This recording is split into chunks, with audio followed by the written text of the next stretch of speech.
तो यार देखो हम आ गए हैं अपने है ना नेक्स्ट टॉपिक पे, जो कि बहुत ज़्यादा इंपॉर्टेंट है। अब है ना देखो क्या हो रहा है, वही बोल रहा हूँ, ठीक है, कुछ ना कुछ डिस्टर्बेंस हो जाती है। अब ये तुम्हारा वीडियो फिर से डिले हो जाए, उससे अच्छा हम क्या कर रहे हैं, जैसा है वैसा बनाएंगे। अगर तुमको बैकग्राउंड से कुछ आवाज़ें आ रही होंगी तो यार उसको थोड़ा सा इग्नोर करते चलना, ठीक है, क्योंकि बाहर बारिश हो रही है ना, और बारिश में तुम लोग को पता है आवाज़ें तो फिर आएंगी है ना, बहुत सारी आवाज़ें आती है बारिशों में। हाँ ठीक है, चलिए तो यार अपन गॉस थ्योरम पढ़ रहे हैं, और मैं बहुत देर से बोल रहा हूँ कि गॉस थ्योरम बहुत ज़्यादा इंपॉर्टेंट है ना।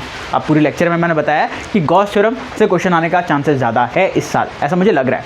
गॉस थ्योरम और उसके एप्लीकेशन से, है ना, ऑब्वियस सी बात है, इसका स्टेटमेंट लिखने बोल देगा, या फिर उसके क्या बोलते हैं जो एप्लीकेशंस होते हैं उसमें से किसी एक चीज़ को देकर के बोल देगा प्रूफ करो, ठीक है। तो 2-3 टॉपिक ऐसे हैं जिसको तुमको पता होना बहुत ज़रूरी है। भैया कौन कौन से टॉपिक हो गए, एक तो इलेक्ट्रिक डाइपोल हो गया, यार पढ़ के जाना ही है ना। इलेक्ट्रिक डाइपोल पढ़ लिया, electric field due to dipole पढ़ लिया, हाँ भैया वो तो पढ़ना ही है, ठीक है। उसके न्यूमेरिकल थोड़े बहुत बनाने हैं, ठीक है, उसकी प्रैक्टिस करेंगे अपन, करेंगे, ठीक है। और फिर अपन को क्या करना है भैया, गॉस थ्योरम पढ़ना है, गॉस थ्योरम के सारे एप्लीकेशंस करने हैं। उसके बाद क्या करेंगे, पहले प्रायोरिटी सेट करना है ना, प्रायोरिटी मतलब किस तरीके से क्या चीज़ पढ़ के जाना एग्जाम वाले दिन, तो ये दोनों टॉपिक तो पहले पढ़ के जाओगे। उसके बाद तुम्हारे पास समय बच रहा है तो इलेक्ट्रिक फील्ड वाला बाकी सब चीज़ का पढ़ लो कि कैसे कैसे निकलता है, और उसके बाद कूलम्स लॉ पढ़ के जाना। तो इस तरीके से लाइन से बना करके चलो, उसके अलावा और कुछ नहीं जाना, बोर्ड्स के लिए बता रहा हूँ, ठीक है। बाकी कॉम्पिटिशन के लिए सारी चीज़ें इंपॉर्टेंट है यार, है ना, और गॉस थ्योरम तो बहुत इंपॉर्टेंट है ना। अगर कॉम्पिटिशन के व्यू से देखोगे तो 1-2 क्वेश्चन तो यहाँ से आएगा ही आएगा, गारंटी क्वेश्चन है, गारंटी क्वेश्चन है। चलो आ जाओ, गॉस थ्योरम में बात करने से पहले यार तुमको पहले समझाना पड़ेगा एरिया वेक्टर क्या होता है। भैया एरिया वेक्टर नाम तो सुना सुना नहीं लग रहा, ये कौन सा वेक्टर है जिसके बारे में पहली बार सुन रहे हैं। देखो बच्चे, अगर तुम हमसे पढ़े होते तो हम जब वेक्टर्स पढ़ाते हैं तो हम टाइप ऑफ वेक्टर में एरिया वेक्टर भी लिखवाते हैं, लेकिन अब तुम पढ़े नहीं हो तो तुम्हारी गलती है, ठीक है। पहली बार आए हो, कोई बात नहीं, कोई बात नहीं, तुमको समझाएंगे, है ना, हमारा धर्म है पढ़ाना। आइए भैया, एरिया वेक्टर नाम से लग रहा है कहीं ना कहीं एरिया से रिलेटेड है, एरिया, और उसका वेक्टर है तो उसके बाद डायरेक्शन भी होना चाहिए ना भैया। देखो ये परपेंडिकुलर बना रही थी बेटा, 2 मिनट देना, ये लो परपेंडिकुलर, बस यही है एरिया वेक्टर। हाँ जी, क्या कह रहा हो पाजी, समझ नहीं आया। देखो area vector is basically a vector, है ना, जिसका कोई काम नहीं है सिवाय ये बताने के कि एरिया के परपेंडिकुलर एक जो लाइन रहेगी वही मेरा एरिया वेक्टर कहलाएगा। मतलब भैया किसी भी एरिया के, किसी भी प्लेन की, यहाँ पे हिंदी में लिखते हैं तुम्हारे लिए, किसी भी प्लेन के, प्लेन या, है ना, या 3D 2D सरफेस के, है ना, सरफेस के परपेंडिकुलर वाली वेक्टर एरिया वेक्टर है, एरिया वेक्टर है। भैया समझ नहीं आया, ज़रा फिर से समझाओ। देख बेटा, अगर मैं ये बोलूँ तो इसका एरिया बताना कितना होगा। भैया इसका एरिया मान के चलते हैं, अगर सर्कल है तो ए होगा जिसका वैल्यू अपन पता है ना, निकाल लेंगे। तो भैया इसका एरिया जो होगा हम निकाल लेंगे, है ना। तो ये एरिया हो गया, ठीक है, ये एरिया हो गया जिसको अपन ए से डिनोट कर देते हैं। अभी अपन को नहीं पता कि सर्कल है कि क्या है, डिस्क है, जो भी है ना, ए इसका एरिया है, ठीक है भैया।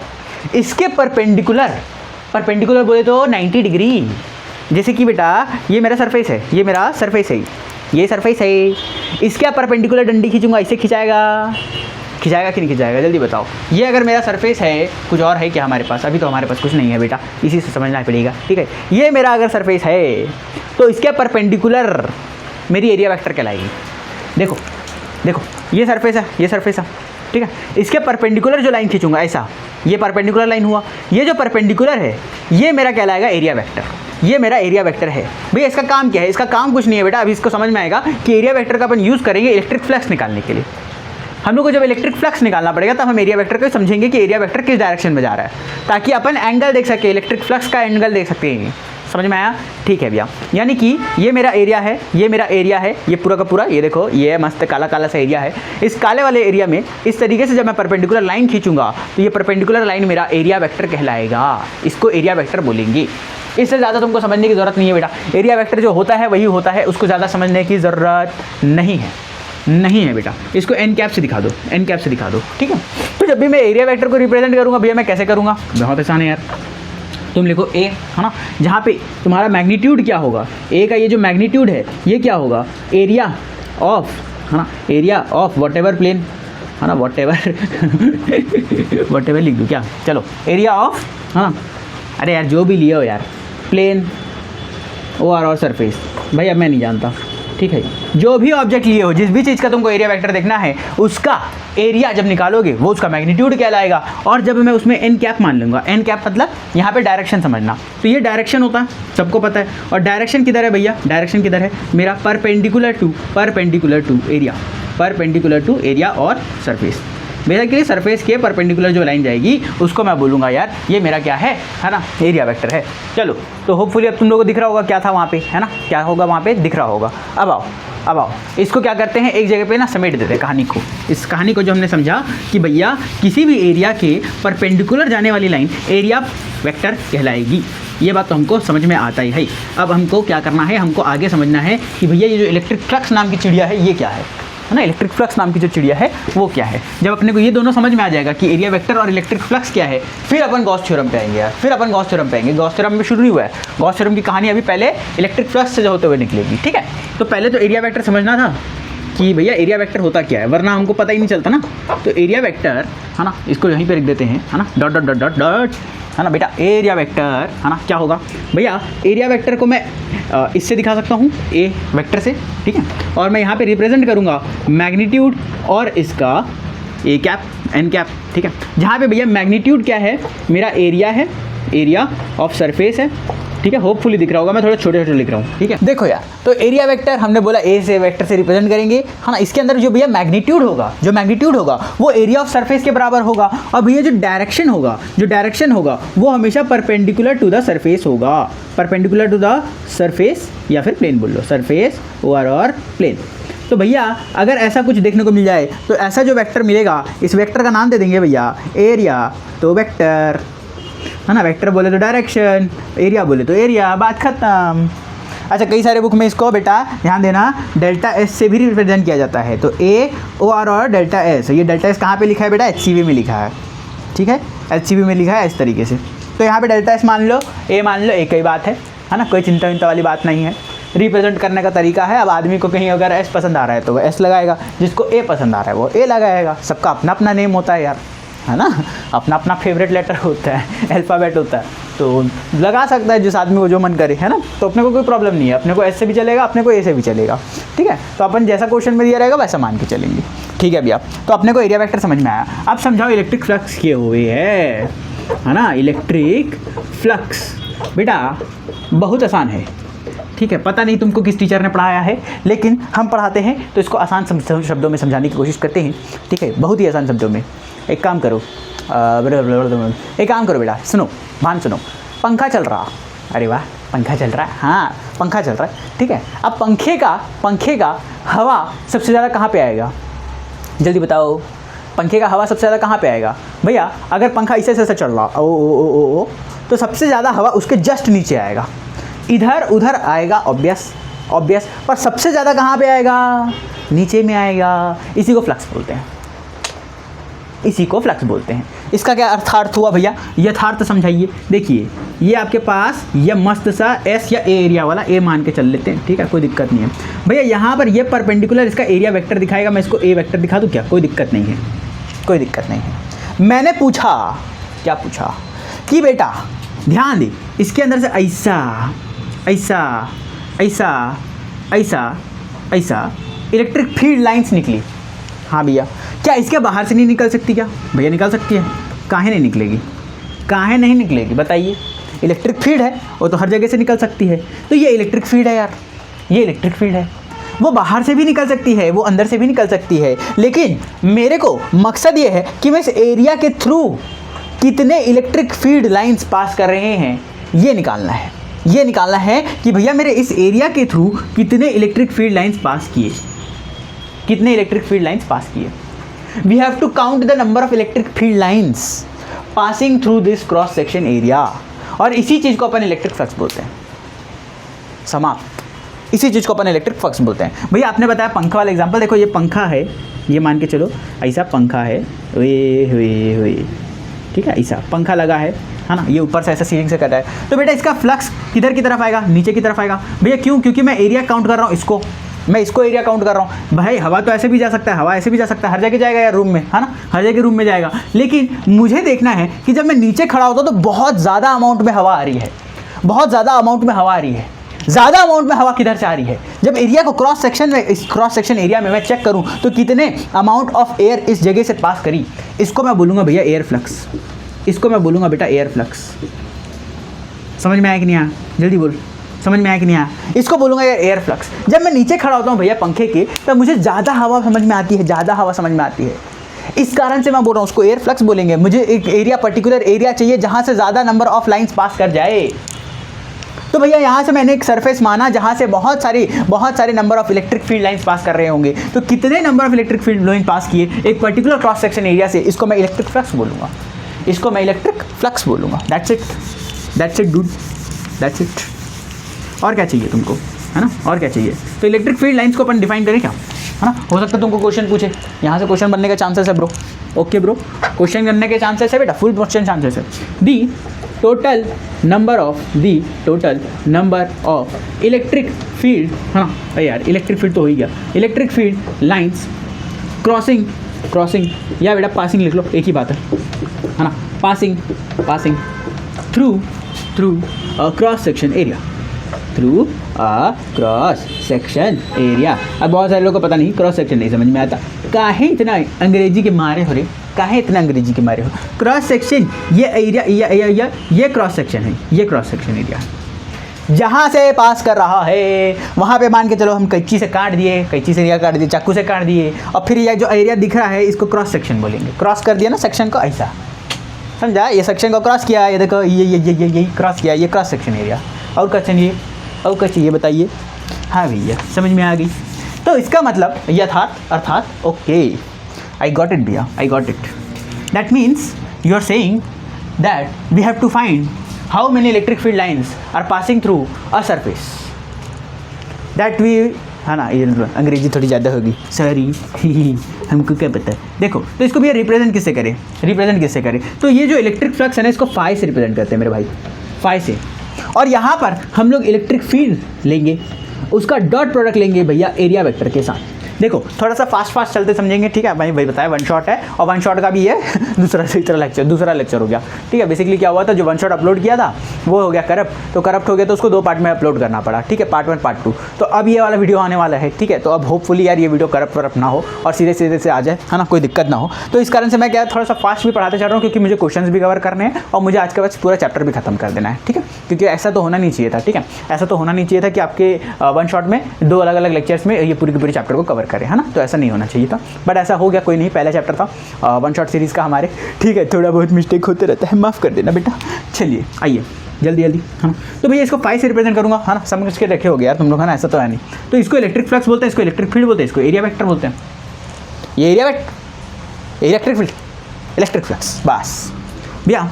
Okay, I want to know कि इसको मैं अगर नॉर्मल तरीके से लिखूँ, है ना, मल्टीप्लिकेशन वाले में जो मुझे मैथमेटिकली करना होता है, उसमें क्या लिखूँगा? तो बेटा इलेक्ट्रिक फील्ड लिखेगा, मल्टीप्लाई बाई एरिया लिखेगा, मल्टीप्लाई बाई कॉस थीटा लिखेगा। क्या लिखेगा?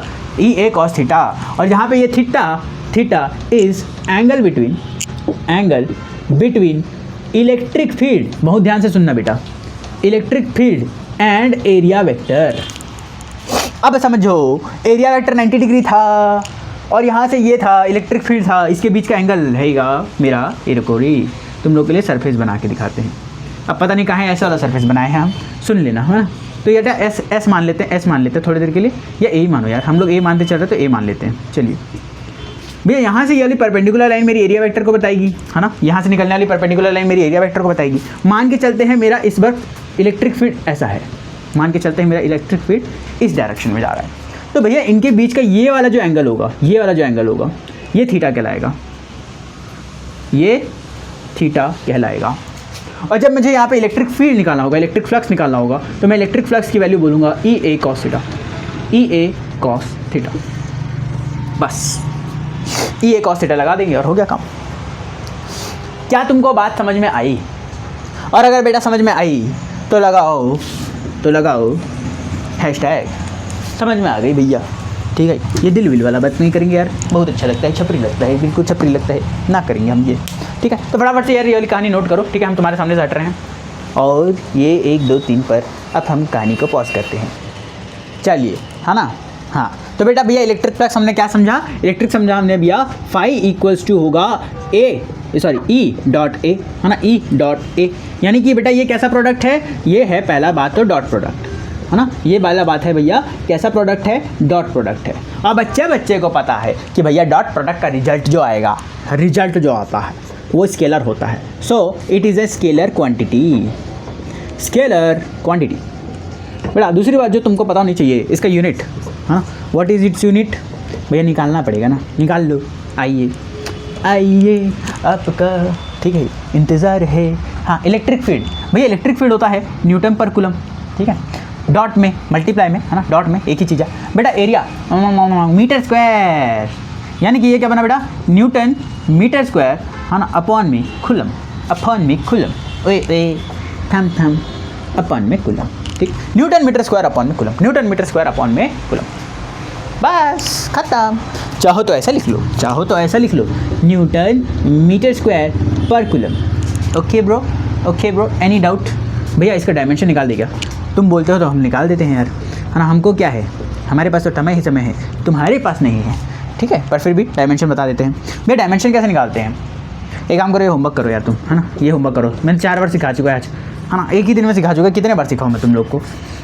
चलो न्यूटन भैया MLT-2 यू, MLT -2, ठीक है, मीटर स्क्वायर भैया L का स्क्वायर, अपॉन में चार्ज के लिए बेटा 80, चार्ज के लिए बेटा 80, सॉल्व करो फटाफट भैया, ये इधर ले आओ, L3 फटाफट बताओ, ML3, ठीक है, A तो दिख रहा है मुझे एक ही है, तो A-1, T वाले को सॉल्व करो यार भैया, यहाँ पे एक T है, ठीक है, ऊपर जाएगा नेगेटिव बनेगा, नेगेटिव वाले को क्या कर देंगे, फटाक से ऐड कर देंगे, तो ये हो जाएगा T पे -3, T पे -3, ML T पे -3, A पे -1 और L3, ठीक है, ये हमारा हो जाएगा भैया इलेक्ट्रिक फ्लक्स का, ये हो जाएगा हमारा इलेक्ट्रिक फ्लक्स का। फटाफट से बोलो सही है कि नहीं? भैया बिल्कुल सही है, आप कभी गलत लिखे हो क्या? नहीं बेटा, हम तो कभी गलत लिखते ही नहीं, ठीक है, ये लो फटाफट से नोट करो यार, फटाफट से नोट करो भैया, it's a scalar quantity because dot product है, ठीक है ना, ये तो ये लिखते हैं, इसका समझ में आ गया होगा ना। नीचे में क्या लिखना है भैया, phi is equal to EA cos theta, EA cos theta, जहाँ पे theta is the angle between E and A, theta is angle between, लिख दूँ क्या? मुझे पता नहीं कहीं तुम लोग के ऊपर कभी भरोसा ही नहीं होता, तुम लोग इतने बड़े मान लो तो भैया बोलते लिख दिया करो, ठीक है, चलो लिख देते हैं। क्लास में क्या होता है, क्लास में पढ़ा रहा हूँ, ठीक है, बता रहा हूँ, अब मैं बोला नोट कर लिया करो, कभी कभी शॉर्ट फॉर्म यूज़ कर लिया, कभी कुछ कर लिया, बोलते भैया एक काम क्या करो ना, साथ साथ बता दिया करो फुल फॉर्म क्या है, हम लोग को भूल जाते हैं। तो होशियारो, तुम लोग को जब अगर कहीं पर कुछ लिखाएं तो इसका मतलब है तुमको वहाँ पे नोट कर लेना है, और अगर कहीं पर कोई शॉर्ट फॉर्म या कुछ यूज़ कर रहे हैं तो भैया से पूछ लो और अपने ही कॉपी में नोट कर लो ना फुल फॉर्म में, हैं, हमसे ही कष्ट करवाओगे नहीं, तुमका तो यही आदत है ना कि कष्ट तो आदमी करे, है ना, हम तो मस्त चुचुल मारेंगे, है ना, ठूसते ठूसते वीडियो देखेंगे, जैसे ये मूवी चल रहा है ना, मस्त से देख रहे हैं, क्या बात है, हीरो आ रखे हैं हमको पढ़ाने के लिए। सुनिए, चलिए ये हो गया आपके पास, वेरी गुड। अब हम तुमको एक बहुत अच्छी सी चीज़ बताते हैं बेटा, अगर ये प्लेन ऑफ शीट है, ये लो जल्दी से बताओ, और यहाँ से ऐसा निकल रहा है इलेक्ट्रिक फील्ड, ऐसा निकल रहा है इलेक्ट्रिक फील्ड, ये जल्दी से बताओ कि यहाँ पर हम लोग को फ्लक्स कितना मिलेगा? ओके भैया, फ्लक्स कितना मिलेगा? ओके, हम लोग कैलकुलेट करते हैं भैया, इसका एरिया परपेंडिकुलर होगा, शाबाश, सीख गए, परपेंडिकुलर होगा भैया। यहाँ पे E A cos थीटा लगा देते हैं, E A cos थीटा भैया, बहुत देखो अब मैं जानता हूँ, है ना, कि आप लोग हमको मूर्ख बनाना चाह रहे हो, लेकिन हम बनेंगे नहीं, क्योंकि A और E के बीच में 90 डिग्री है और A और नीचे 90 डिग्री है, तो ये हो जाएगा E A cos 90।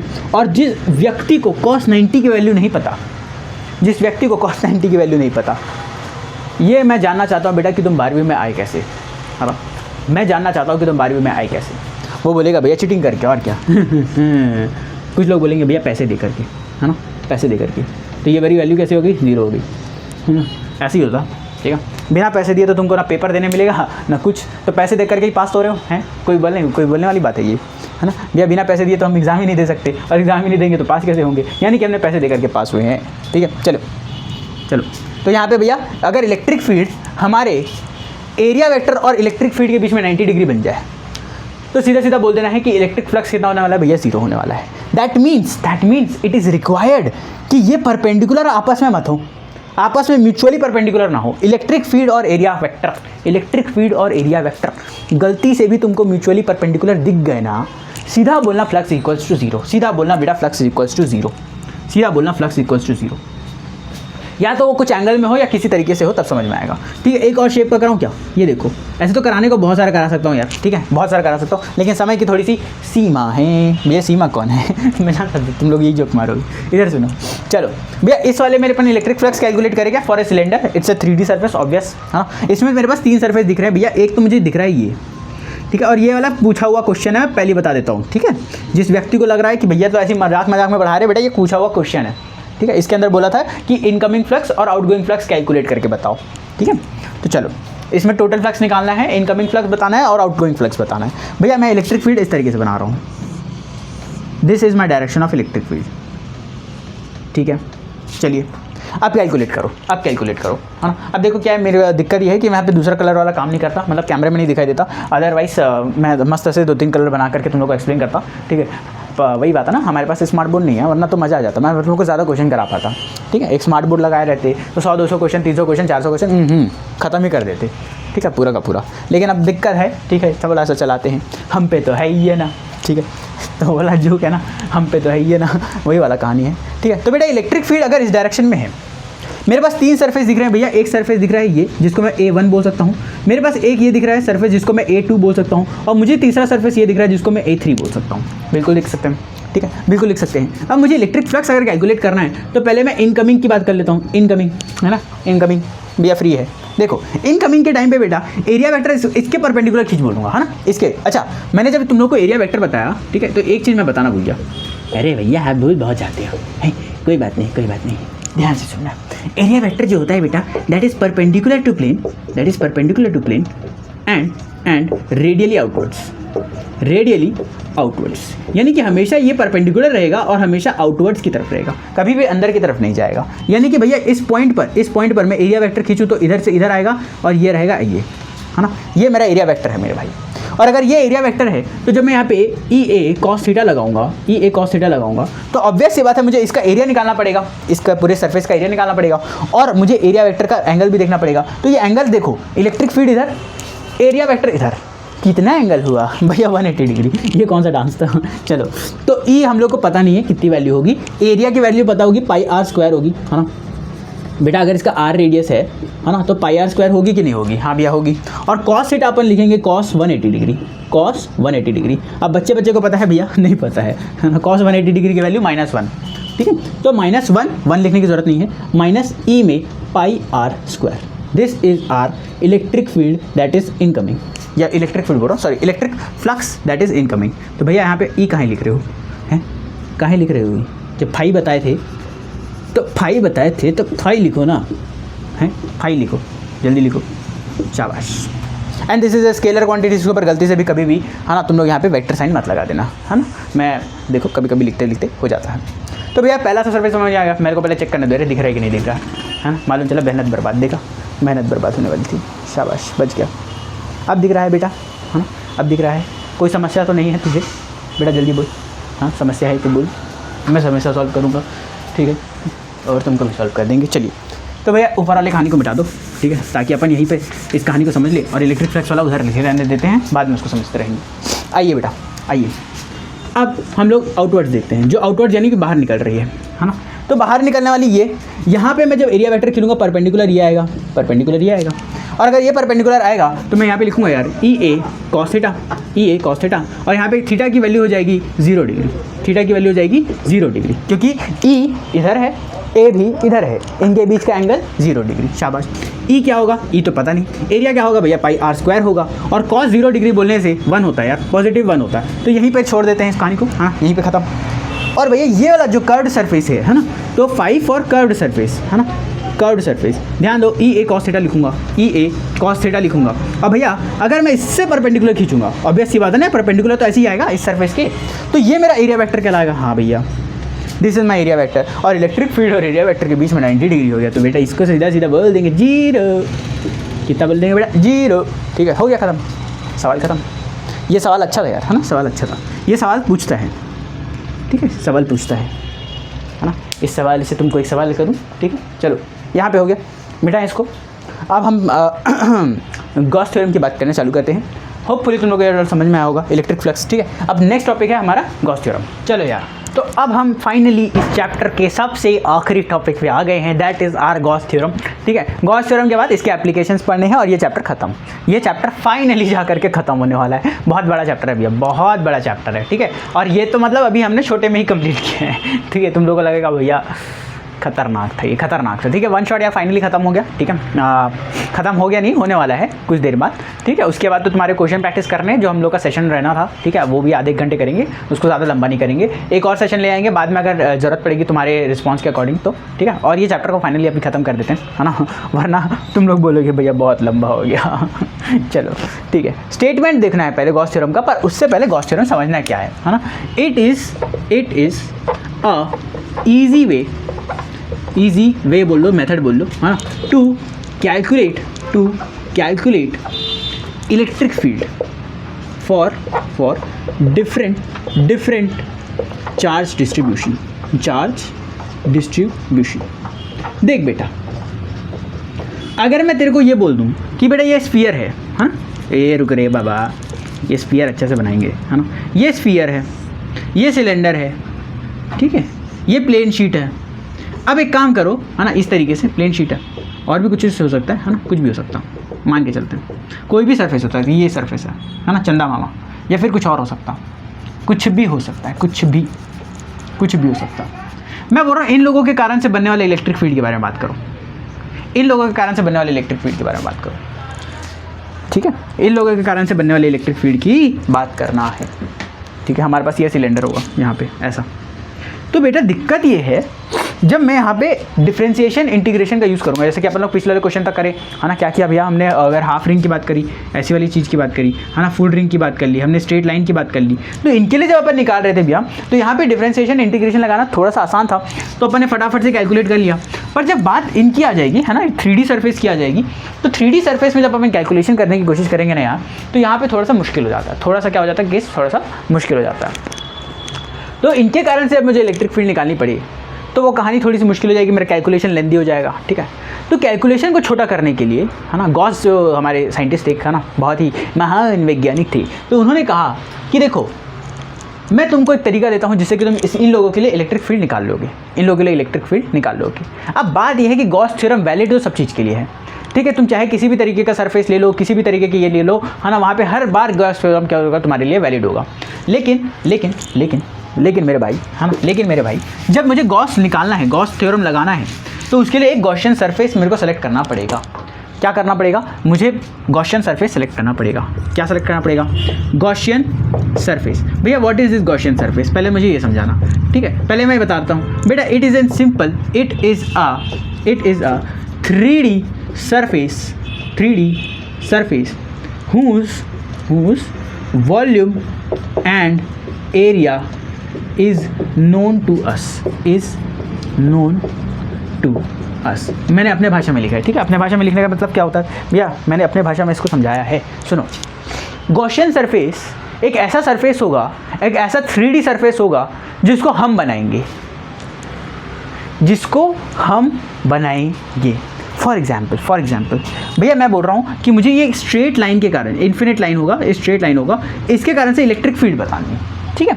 तो बेटा मेरे को अगर लाइन के कारण से नहीं समझ में आ रही, मेरे को बोल रहा हूँ कि यहाँ पे मैं किस तरीके से बनाऊँ, क्योंकि मेरा गॉस लॉ हमेशा 3D के लिए वैलिड होगा, 3D सरफेस के लिए वैलिड होगा, 2D सरफेस के कोई काम नहीं है। गॉसियन सरफेस जो होता है हमेशा 3D सरफेस होता है, ठीक है। और गॉस का थ्योरम जो है वो भी 3D सरफेस के लिए, यानी कि 2D में लग नहीं सकता। तो हमारे पास ना गॉसियन सरफेस ड्रॉ करना पड़ता है। हम लोग को एक छूट है कि हम लोग क्या करेंगे, गॉसियन सरफेस इमेजिन कर लेंगे। अब जैसे मैं यहाँ पर एक सिलेंडर इमेजिन कर लिया, तो इसके अंदर सारे के सारे चार्ज इंक्लोज हो गए, ये इन्फिनिट सिलेंडर है, ठीक है, अपन ने माना। तो सिलेंडर का वॉल्यूम मेरे को पता है, सिलेंडर का एरिया मुझे पता है, तो मैं यहाँ पर इसका आसानी से फ्लक्स निकाल लूँगा, और फ्लक्स कैलकुलेट कर लिया, इसका मतलब मैंने बाकी सारी चीज़ें निकाल ली।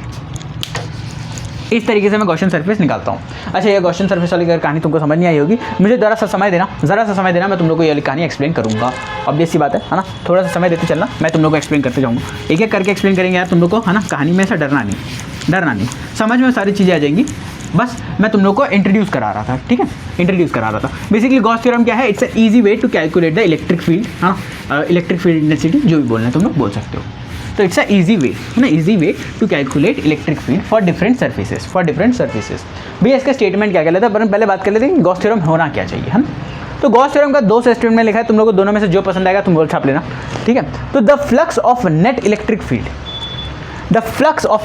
Field through a closed surface, याद रखना सरफेस कैसा होना चाहिए भैया, मेरा क्लोज्ड होना चाहिए, equals to net charge enclosed by surface divided by epsilon naught. भैया हमको समझ नहीं आया, सुनो, मेरा जो फ्लक्स होगा ना इसका, वो तुम्हारा किसके इक्वल होगा यार, जो नेट चार्ज किसी क्लोज्ड सरफेस के अंदर में होगा।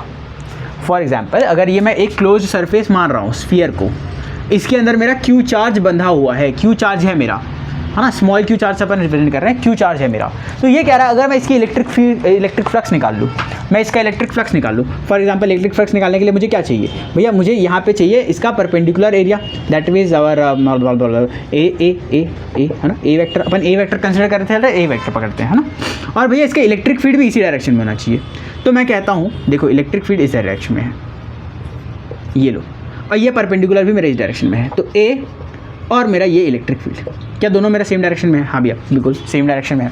तो अगर ये सेम डायरेक्शन में है तो इसके लिए तुम क्या करो यार, फटाक से निकालो फ्लक्स। तो भैया यहाँ पे लगा देंगे ई ए कॉस थीटा, जहाँ पे ऑब्वियस सी बात है कॉस थीटा की वैल्यू 0 डिग्री निकल रही है, तो ये सीधे सीधे पॉजिटिव वैल्यू आएगी, तो ई ए बन जाएगा। अब ये ई ए एरिया होगा है ना, एरिया अपन रख देंगे। तो ये जो होगा, ये जो वैल्यू होगी है ना ई ए की, ये इक्वल्स होनी चाहिए यार, इक्वल्स होनी चाहिए तुम्हारे 1/एप्सिलॉन नॉट के, यानी कि जो मेरा फ्लक्स का वैल्यू है वो इक्वल होगा मेरा Q/एप्सिलॉन नॉट के, है ना, Q/एप्सिलॉन नॉट के। भैया Q/एप्सिलॉन नॉट क्या है, charge enclosed divided by epsilon not. ये हमेशा इक्वल होगा हमारे इस वाले वैल्यू के, समझ में आया। This is our Gauss theorem.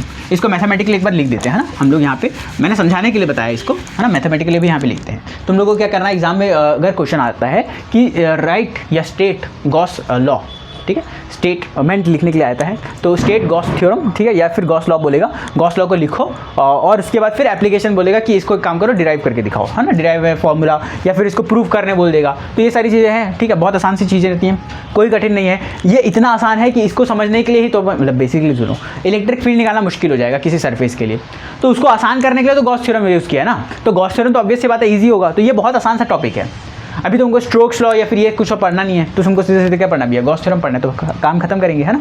तो भैया this is the surface integral of electric field, मैं दूसरा वाला भी पढ़ता हूँ, surface integral of electric field over a closed surface enclosing a volume that is electric flux is equal to 1/एप्सिलॉन naught times total charge inside the Gaussian surface. मेरे भाई ये देखो, पहले बात तो ये इंटीग्रल वाली वैल्यू किसको नहीं समझ में आएगी पहले बताते हैं, पहले मैथमेटिकली देखो कैसे लिखना है। मैथमेटिकली है ना, मैथमेटिकली भैया this will be your integration, that is our integration, ठीक है, इसको बोलते हैं सरफेस इंटीग्रेशन, ठीक है, इसको बोलते हैं सरफेस इंटीग्रल। तो ये हो गया मेरा surface integral of E dot ds लिख लो है ना, ds लिख लो, ds लिख लेते हैं थोड़ी देर के लिए, ठीक है, एक छोटे से सरफेस इंटीग्रल के लिए। यार देखो हम लोगों को अगर पूरे का सरफेस का देखना है तो वहाँ पे एक छोटा सा तुम परपेंडिकुलर खींचोगे, थोड़ा सा एरिया वेक्टर खींचोगे, उसको अपन ds बोलेंगे, और ये इक्वल होगा यार q टाइम्स q है ना अपॉन में एप्सिलॉन नॉट। ये तुम्हारी कहानी, ये है तुम्हारी कहानी। भैया ये सरफेस इंटीग्रल हम लोग को समझ नहीं आया, थोड़ा सा समझाना। देखो अब बहुत डिटेल में समझाने का अपने पास टाइम नहीं है, ठीक है। इंटीग्रल्स हमारे पास तीन तरीके के होंगे और होपफुली यार तुम लोग को ये बातें पता होंगी, ठीक है। एक होता है यार लाइन इंटीग्रल, ठीक है, लाइन इंटीग्रल। दूसरा होता है मेरे भाई सरफेस इंटीग्रल, और तीसरा होने वाला है मेरे पास वॉल्यूम इंटीग्रल। कौन सा होने वाला है, वॉल्यूम इंटीग्रल। भैया इनके अंदर क्या क्या होता है, देखो इसको लाइन इंटीग्रल को सिंपल ऐसे रिप्रेजेंट कर सकते हैं, सरफेस इंटीग्रल को हमेशा 2 ठोक से रिप्रेजेंट करते हैं, और वॉल्यूम इंटीग्रल को हमेशा 3 ठोक से रिप्रेजेंट करते हैं। यहाँ पे लिख देते हैं S, यहाँ पे लिख देते हैं V, ठीक है। और इसको दूसरे तरीके से रिप्रेजेंट करने का तरीका ये तो सिंपल ऐसे ही रहेगा। इसको यार ऐसे एनक्लोज तरीके से भी दिखा सकते हो, यहाँ पे भी एनक्लोज कर सकते हो इसको ऐसा, ठीक है, कोई दिक्कत नहीं है। और यहाँ पर इसको इसी तरीके से बना सकते हो यार, 3 ठोक को ऐसे बना करके ऐसे बना दिया, तो ये वॉल्यूम के लिए हो गया या सरफेस के लिए हो गया, है ना। तो ऐसे बहुत सारे इंटीग्रल्स होते हैं, इनको कैलकुलेट करने के लिए अलग अलग फॉर्मूलाज होते हैं, है ना। हमको इसके डिटेल में नहीं जाना, क्योंकि अभी तुमको सरफेस इंटीग्रल कैलकुलेट करने नहीं देगा। इस लेवल पे है ना, जो क्लास 12 का लेवल होता है या कंपटीशन का लेवल होता है, यहाँ पे हम लोग को सरफेस इंटीग्रल कैलकुलेट नहीं करना होता, ठीक है। सरफेस इंटीग्रल हम लोग को कैलकुलेट नहीं करना होता, हमको बेसिकली बस इसका equal to Q upon epsilon naught देखना होता है, और ये हम लोग का डायरेक्ट निकल जाता है, ये हम लोग का डायरेक्ट निकल जाता है, इतना आसान से देते हैं, ठीक है। डिफिकल्ट नहीं देते। सरफेस इंटीग्रल निकालने के बहुत सारे तरीके होते हैं, ठीक है। उसके लिए अलग अलग लॉज होते हैं, उसके लिए अलग अलग फॉर्मुलेज होते हैं, और सिमिलरली वॉल्यूम इंटीग्रल निकालने के भी होते हैं और उसके भी निकालने के होते हैं, है ना। किसी दिन मैं बेसिक मैथ्स ले लूँगा, तुम लोग देख लेना। बेसिक मैथ्स के अंदर हालांकि मैं उसको नहीं समझाऊंगा, ये एडवांस लेवल का है, तो ये समझ के चलो तुम लोग। अगर सीनियर क्लासेस वाला जो डालता हूँ मैं BSc वैसी के लिए, तो वहाँ पे मैं इसको इंक्लूड करूँगा, ठीक है, वहाँ पे इंक्लूड करेंगे। तो चलो यहाँ पे समझ में आ गई भैया, फ्लक्स समझ में आ गई, है ना, ये समझ में आ गई, हम लोग को किस तरीके से लिखना है ये समझ में आ गई। अब हम लोग को इसका एप्लीकेशन समझाओ, इसका प्रूफ निकालना सिखाओ, है ना। अपन क्या करते हैं, कूलम्ब्स लॉ से क्या नॉर्मल से ही अपन इसको डिराइव कर लेते हैं, ठीक है। अपन इसको डिराइव करते हैं, ये वाले फॉर्मूले को डिराइव करते हैं। चलो ठीक है, फटाक से गॉस लॉ को अपन डिराइव कर लेते हैं, प्रूव कर लेते हैं, और उसके बाद फिर अपन इसके एप्लीकेशन देख लेंगे। क्या बोलते हो, सही है? चलो राइट। तो यार गॉस थ्योरम को प्रूव करें, गॉस थ्योरम को प्रूव करें, देखो मज़ेदार कहानी होने वाली, ठीक है। पहले मैं तुम लोगों को गॉस थ्योरम प्रूव करके दिखाता हूँ, फिर मैं तुम लोग को कूलम्ब्स लॉ डिराइव करके दिखाऊंगा, ठीक है, गॉस थ्योरम का यूज़ करके। तुमको मज़ा आ जाएगा। आज तुम लोग बोलोगे भैया ये फिजिक्स वाले बहुत स्कैम करते हैं हमारे साथ, ठीक है। अरे फिजिक्स वाले बोल रहे हो यार, तुम लोग बार बार ना यही करते हो भैया, फिजिक्स वाला फिजिक्स वाले, फिजिक्स वाला फिजिक्स वाले। बेटा नाम ही उन लोगों ने ऐसा रखा है, मैं उन लोगों को कुछ नहीं बोल रहा, ठीक है। मैं ये बोल रहा हूँ फिजिक्स वाले लोग जो होते हैं, है ना, फिजिक्स वाले जो साइंटिस्ट लोग होते हैं, किस तरीके से स्कैम करते हैं तुम्हारे साथ। अब तक हम तुमको क्या कराए भैया, कूलम्ब्स लॉ पढ़ाए थे, अब कूलम्ब्स लॉ डिराइव करके दिखाएंगे, पर उससे पहले हम तुमको क्या बोलते हैं, गॉस थ्योरम डिराइव करके दिखाते हैं, फिर गॉस थ्योरम के बाद कूलम्ब्स लॉ डिराइव करेंगे। और इतना आसान है ना, इतना आसान, मज़ा आ जाएगा, देखते जाओ देखते जाओ। सबसे पहले बस लेट करना यार एक स्फीयर, लेट करना एक स्फीयर, ठीक है। और यहाँ पे एक छोटा सा काट लो, है ना, तुम्हारा सरफेस इंटीग्रल, इसको अपन S दिखा देते हैं, है ना, इस बार S दिखा देते हैं, ये तुम्हारा S होगा, है ना, इसको DS बोल लो, DS बोलो, छोटा सा काटा ना, छोटा सा सरफेस एरिया काटा, ठीक है। और यहाँ पे मेरा इलेक्ट्रिक फील्ड होगा E, इलेक्ट्रिक फील्ड होगा मेरा भैया E, ठीक है। इसके अंदर मेरा Q चार्ज होगा, इसके अंदर मेरा क्या होगा बेटा, Q चार्ज होगा, ठीक है भैया। Q चार्ज इंक्लोज्ड है, और ये हो गया टोटल ये। तो बात कहानी समझ में आ गई। हम लोग को ये क्या करना है बेटा, लेट करना है। अब लेट करने के बाद तुम लोग यहाँ पे क्या करो, अज्यूम कर लेना, ठीक है। यहाँ से यहाँ तक का डिस्टेंस, यहाँ से यहाँ तक का डिस्टेंस, दैट इज इसका रेडियस R, जिसका रेडियस बेटा R है, बस। And it is a sphere, है ना। कोई व्यक्ति बोल रहा होगा कि भैया ये तो हमको सर्कल दिख रहा है, हाँ तो तुम्हारे लिए हम यहाँ व्हाइट बोर्ड में 2D सरफेस में 3D सरफेस ड्रॉ करके दिखा दे, है ना। कलाकार आदमी, है ना, बोल रहा देसी कलाकार। आइए प्रूफ करें, शुरू करें। हम तो नहीं आता भैया, हमको नहीं आता कैसे प्रूफ करना है। तो बेटा जब तुमको प्रूफ करना नहीं आता, देखो बहुत दिक्कत यह होती है, बहुत सारे लोग बोलते हैं भैया हम लोग को पता नहीं कि प्रूफ कैसे करना है। बेटा प्रूफ करना और न्यूमेरिकल सॉल्व करना एक ही जैसा है, प्रूफ करना न्यूमेरिकल सॉल्व करने जैसा ही है। बस ध्यान से देखो कि हमको पता क्या है, ठीक है। भैया आपने कहा था कि हमको इलेक्ट्रिक फ्लक्स निकालना है, तो पहले इलेक्ट्रिक फ्लक्स निकाल लेते, चलिए। यानी कि फाई इक्वल्स है ना अपना E डॉट ds, यही करेंगे। अच्छा अब हमने बोला था कि यहाँ पे बेटा आपको सरफेस इंटीग्रल लेना पड़ेगा, ठीक है, इसका सरफेस इंटीग्रल लेना पड़ेगा, यानी कि यहाँ पे कहीं ना कहीं इंटीग्रेशन वाला भी काम आएगा, ठीक है। तो निकाल लेंगे, उसको भी कोई दिक्कत नहीं है ना, कोई दिक्कत नहीं है। तो पहले इसको निकालें क्या, भैया ये हो जाएगा इलेक्ट्रिक फील्ड। एक काम करो, इसको ऐसे ही रहने दो, अब है ना थोड़ा मज़ेदार तरीके से सॉल्व करेंगे, ठीक है। इसको आसान कर देते हैं, बिल्कुल आसान कर देते हैं। तो भैया मेरा यहाँ पे फ्लक्स की अगर मैं बात करूँगा तो E डॉट ds आएगा, है ना, E डॉट ds आएगा।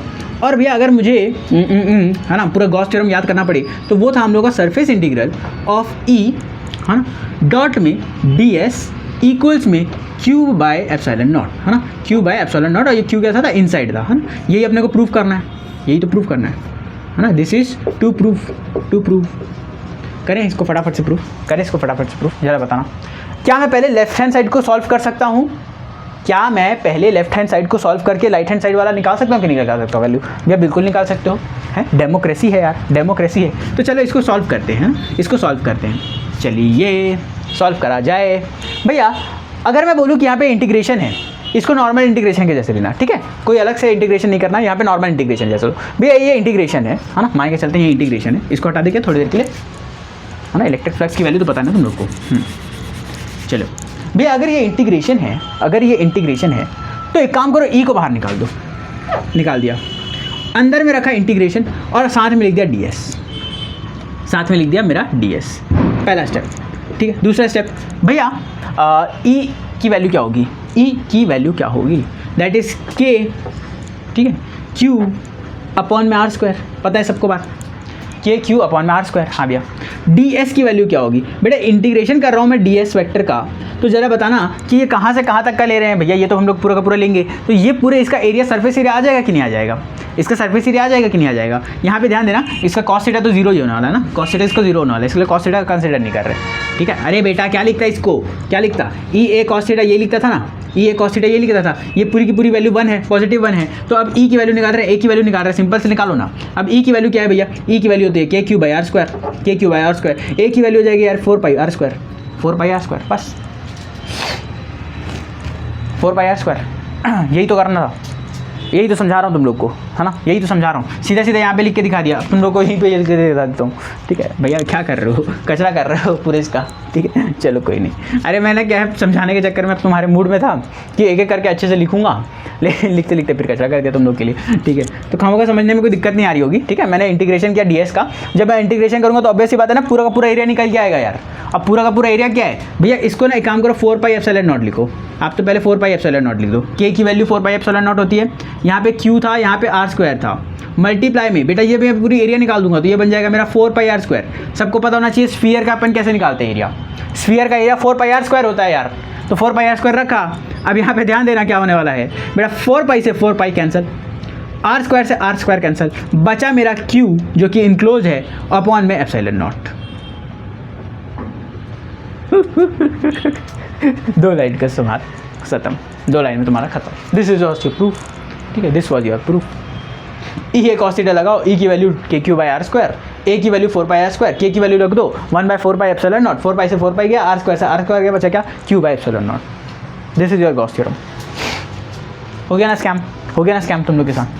अब तुम लोग खामोगा डरते हो भैया प्रूफ आ जाएगा तो हम क्या करेंगे, अबे ये प्रूफ आ गया तो तुम्हारी किस्मत मतलब इतनी अच्छी है, इतनी अच्छी है कि पूछो मत, है ना। इससे अच्छी किस्मत तो हो ही नहीं सकती, इससे अच्छी किस्मत तो हो ही नहीं सकती भैया। प्रूफ तो बहुत आसान था, ठीक है, प्रूफ तो बहुत आसान था, है ना। हम लोग को क्या लिखना रहता है, डेल्टा ई डी एस, ठीक है, जहाँ पे ई बाहर आ गया, ये अंदर था, डी एस यहाँ पे था, तो ई हमने लिखा और ई की वैल्यू हमने लिखी 1/4 पाई, है ना, 4 पाई एप्सिलॉन नॉट, यहाँ पे लिखा Q by R square, Q by R square, multiply में जब डी एस का इंटीग्रेशन किया तो ये निकल के आया 4 पाई आर स्क्वायर, 4 पाई से 4 पाई कैंसिल, आर स्क्वायर से आर स्क्वायर कैंसिल, आंसर निकला Q by epsilon naught. Hence proofed, hence proofed. मुझे समझ नहीं आता बच्चे लोगों को यहाँ पे दिक्कत कहाँ से आएगी, है ना। और सुनो, अभी इतना ही नहीं, अभी और सुनिए, अब कुलम्स वाली निकाल के दिखाएंगे, वहाँ पे और स्कैम होगा तुम लोग के साथ, ठीक है। एक काम करना, बस ये वाली कहानी वापस से यहाँ पे लिख देते हैं, ये वाली कहानी यहाँ पर से लिख देते हैं, छोटे छोटे में लिख रहा हूँ, ठीक है, चल जाएगा ना तुम लोग को। यहाँ पे यार डीएस, ठीक है, इसी वाले में इलेक्ट्रिक फील्ड भी है। और सुनो मैंने यहाँ पर बस यहाँ पर एक क्यू नॉट चार्ज रख दिया, यहाँ पे क्यू नॉट चार्ज रख दिया, ठीक है, इसके सरफेस के ऊपर क्यू नॉट चार्ज रख दिया। तुम लोग को तो पता है एक्सेस चार्ज किसी भी अगर स्फीयर पे रख रहे हैं तो अपन बाहर पे आएगा, ठीक है। और यहाँ पे अपन रख देते हैं क्यू, यहाँ पे रख देते हैं हम लोग क्यू, सिंपल है, सिंपल है भैया। अब यहाँ पे यार अपन लगाते हैं फटाफट से गॉस थ्योरम, ठीक है, गॉस थ्योरम। तो using Gauss law, using Gauss law. अच्छा मैं यहाँ पे क्या कर रहा हूँ, proof of Coulomb's law, Coulomb's law, और कुलम्स लॉ को यूज़ कर रहा हूँ इसके थ्रू, गॉस थ्योरम के थ्रू मैं प्रूफ कर रहा हूँ, ठीक है। तो यूजिंग गॉस लॉ भैया अपन सिंपल से यूज़ करेंगे, है ना, दैट इज इंटीग्रेशन, है ना, surface integration of E dot D S equals मेरा क्यू बाई एप्सिलॉन नॉट, है ना, क्यू बाई एप्सिलॉन नॉट। यही होगा, जल्दी बोलो, यही होगा, ठीक है भैया। Electric field again constant, electric field बाहर निकालो, अंदर में बचेगा मेरा डीएस, अंदर में मेरा बचा डीएस। इलेक्ट्रिक फील्ड की वैल्यू, अच्छा यहाँ पे क्यू बाई एप्सिलॉन नॉट अभी भी है ना, ठीक है। अब ध्यान से सुनो, ई है ना, यहाँ पे अपन ने इंटीग्रेशन किया डीएस का और इक्वल्स लिखा क्यू बाई एप्सिलॉन नॉट, ठीक है। अब बेटा एक काम करना, ई की वैल्यू पुट मत करना, ई की वैल्यू पुट मत करना, ई की वैल्यू हम लोग कैलकुलेट कर रहे हैं। ई आ जाएगा, है ना, यहाँ पे मल्टीप्लाई बाई ये हो जाएगा तुम्हारा 4 pi R square, 4 pi R square, ये बच जाएगा क्यू बाई एप्सिलॉन नॉट, ठीक है। क्या मैं इसको ऐसे लिख सकता हूँ, क्या मैं इसको ऐसे लिख सकता हूँ कि इलेक्ट्रिक फील्ड इक्वल्स, ये पूरी वैल्यू डिवाइड कर दिया तो ये 4 पाई एप्सिलॉन नॉट, तो 1/4 पाई एप्सिलॉन नॉट और क्यू बाय आर स्क्वायर, ये लिख सकते हैं। इलेक्ट्रिक फील्ड की वैल्यू आ गई के क्यू बाय आर स्क्वायर, क्या इलेक्ट्रिक फील्ड की वैल्यू आ गई के क्यू बाय आर स्क्वायर, हाँ बिल्कुल आ गई। अब सुनो, नाउ वी नो, है ना, हमको पता है कि भैया इलेक्ट्रिक फील्ड इक्वल्स, बताओ क्या होता है, इलेक्ट्रिक फील्ड होता है भैया F by Q not, F by Q not यानी कि फोर्स जो लग रही है अपॉन में क्यू नॉट चार्ज। हाँ भैया, हाँ भैया ये बात तो पता है, ये बात तो पता है ना, ये हम लोग को पता था कि F is equal to Q naught E होता है, F is equal to Q naught E होता है। तो वहाँ से इलेक्ट्रिक फील्ड हो गया फोर्स अपॉन में क्यू नॉट। ये तो हम लोगों ने डेफिनेशन में पढ़ा है इलेक्ट्रिक फील्ड की, है ना। This is the force on per unit charge, force on per unit charge. भैया ये वाली बात पता थी। अब एक काम करें, ये हमको फोर्स निकालनी थी, हमको ये क्यू नॉट यहाँ पे मल्टीप्लाई करना था, तो हमने ये वाला लिख दिया। अब यहाँ पर ई की वैल्यू जो हमने निकाली है वो लिख दो, तो F इक्वल्स टू हो जाएगा यार क्यू नॉट, ठीक है हंसी आ रही है मुझे, हाँ ठीक है क्यों नहीं, 1/4 epsilon not, 1/4 epsilon not, 1/4 epsilon not Q multiply by Q not. अब बोलिए अपॉन में आर स्क्वायर, अब बोलिए सिंप्लीफाई करके लिखें, क्या लिखा है ये लिखा है बेटा F equals to K Q naught upon में R square and hashtag this is Coulomb's law, this is Coulomb's law. Let's do the Kolbe style. ये है कूलम्ब्स लॉ का प्रूफ ये है कूलम्ब्स लॉ का प्रूफ, खत्म। ये था यार प्रूफ 3 लाइन का गॉस थ्योरम का, ये था यार प्रूफ 1 2 3 4 5 6 लाइन का कूलम्ब्स लॉ का, समाप्त। और कठिन, ये कठिन है क्या? ये कठिन था। अगर इसलिए मैंने बोला कि यहाँ पे अपने को ऐसा सरफेस लेना है जिसका मुझे सरफेस एरिया मालूम हो। अगर मैं यहाँ पे स्फीयर की जगह कुछ और ऐसा ये वाला सब मस्त कंसिडर करता है, ये लो, ये अब निकालो, नहीं इसका एरिया पता है ना कुछ पता है, कैसे निकाल लोगे? इस कारण से बेटा गॉसियन सरफेस जब अपन सेलेक्ट करेंगे ना तो हम लोग सोच समझ के सरफेस करेंगे, ठीक है। एक सेकंड रुको भैया, हाँ इसको मिटा देते हैं, ठीक है। यानी कि जब मुझे गॉस थ्योरम निकालना है तो मुझे क्या करना है, सिंपल से भैया एक स्फीयर बनाना है, उसमें मुझे ds दिखाना है, उसका ऑब्वियस सी बात है एरिया वेक्टर दिखाना है, इलेक्ट्रिक फील्ड उसी डायरेक्शन में दिखाना है, क्योंकि अलग डायरेक्शन में लेंगे तो फिर वहाँ पे दिक्कत आएगी। सेम डायरेक्शन में माना r डिस्टेंस का इसका ये है, r इसका क्या बोलते हैं रेडियस है, और q था, है ना। फॉर्मूला लगाया, अपन ने फ्लक्स निकाला, E is equal to ds, E की वैल्यू पुट की, ds की वैल्यू पुट की, निकल के आ गया Q/ε0। This is how we have to prove our Gauss theorem. जब कूलम्ब्स लॉ को गॉस थ्योरम से यूज़ करते बोलते हैं ना, तो क्या करना, गॉस लॉ लगाना भैया, दिस है ना। यहाँ पे E की वैल्यू बस नहीं लगानी, E की वैल्यू बस नहीं लगानी, तो E इक्वल्स टू ये निकल के आएगा, E की वैल्यू अपन निकाल देंगे। E की वैल्यू जैसे ही अपने निकल के आएगी तो हमने बोला कि भैया F/Q0, यहाँ पे ये पुट किया और उसके बाद अपन का कूलम्ब्स लॉ निकल के आ गया। This is our answer. तो यार गॉस थ्योरम कंप्लीट होता है। अब अपन स्टार्ट करेंगे एप्लीकेशन ऑफ गॉस थ्योरम, ठीक है। तो पहले मैं मिटा देता हूँ पॉज करके, वरना हमारा वेस्ट टाइम होगा। तो देखो एप्लीकेशन, जो हम लोग को एप्लीकेशन देखना है गॉस लॉ का, उसको स्टार्ट करने के पहले हम कुछ स्टेप्स देख लेते हैं कि किस तरीके से हम लोग को देखना है। देखो क्या होगा, एग्जाम के अंदर तुमको याद आए या ना आए, है ना, तुमको खुद से भी बनाना पड़ सकता है ना। डेरिवेशन को ऐसा सोचो कि भैया हम लोगों ने आज तक नहीं पढ़ा, फिर भी निकालना आना चाहिए, मतलब वहाँ पे तुम्हारी थिंकिंग डेवलप होनी चाहिए। ये ज़रूरी नहीं है कि तुम रट के जाओ, ठीक है। कभी भी डेरिवेशन को रट के मत जाना यार, निकलता कैसे है ये समझ के जाना, क्योंकि तुम एग्जाम में जाकर के खुद बैठो तो वहाँ पे तुम क्या बोलते हैं खुद डिराइव भी कर सको। और अगर कोई क्वेश्चन दे दे तुमको, तो वहाँ पे भी डेरिवेशन करके वहाँ पर उसका एक फॉर्मूला बना करके उसको सॉल्व कर सको। ऐसा तुम्हारा दिमाग चलना चाहिए भाई। बहुत सारे क्वेश्चन ऐसे आ सकते हैं ना जहाँ पे एक नया फॉर्मूला बन रहा होगा, ठीक है, किसी हाइपोथेटिकल कंडीशन बना दी, तो वहाँ पे क्या करोगे, वहाँ पे तो तुमको बनाना पड़ेगा ना फॉर्मूला, तो वहाँ पे डेरिवेशन पता होना चाहिए। इसलिए हर चीज़ का डेरिवेशन नहीं होता यार, है ना। कुछ चीज़ें तुम लोग को मतलब समझनी पड़ेगी, मतलब हर चीज़ को रटी नहीं जा सकती, है ना। तो देखो पहले steps to calculate electric field using Gauss law, किस तरीके से मैं क्या बोलते हैं गॉस लॉ को लगाते हुए कहीं पर भी इलेक्ट्रिक फील्ड निकालूंगा। तो सबसे पहले मुझे करना है बेटा कि एक close symmetrical Gaussian surface draw करना है। मैंने जैसे कि बताया यार तुमको, है ना, कि भैया ये देखो ये हमको दे रखा है पॉजिटिव लाइन चार्ज, है ना, ये हम लोग को रॉड दे रखा है, ठीक है। अब इस रॉड के अराउंड हम लोग को निकालना है, तो कैसे निकाले भैया, रॉड के लिए तो पॉसिबल नहीं हो रहा ना, हम लोगों ने क्लोज्ड सरफेस चाहिए, तो हम क्या करें, closed surface Gaussian surface imagine कर लिया, ड्रॉ कर लिया।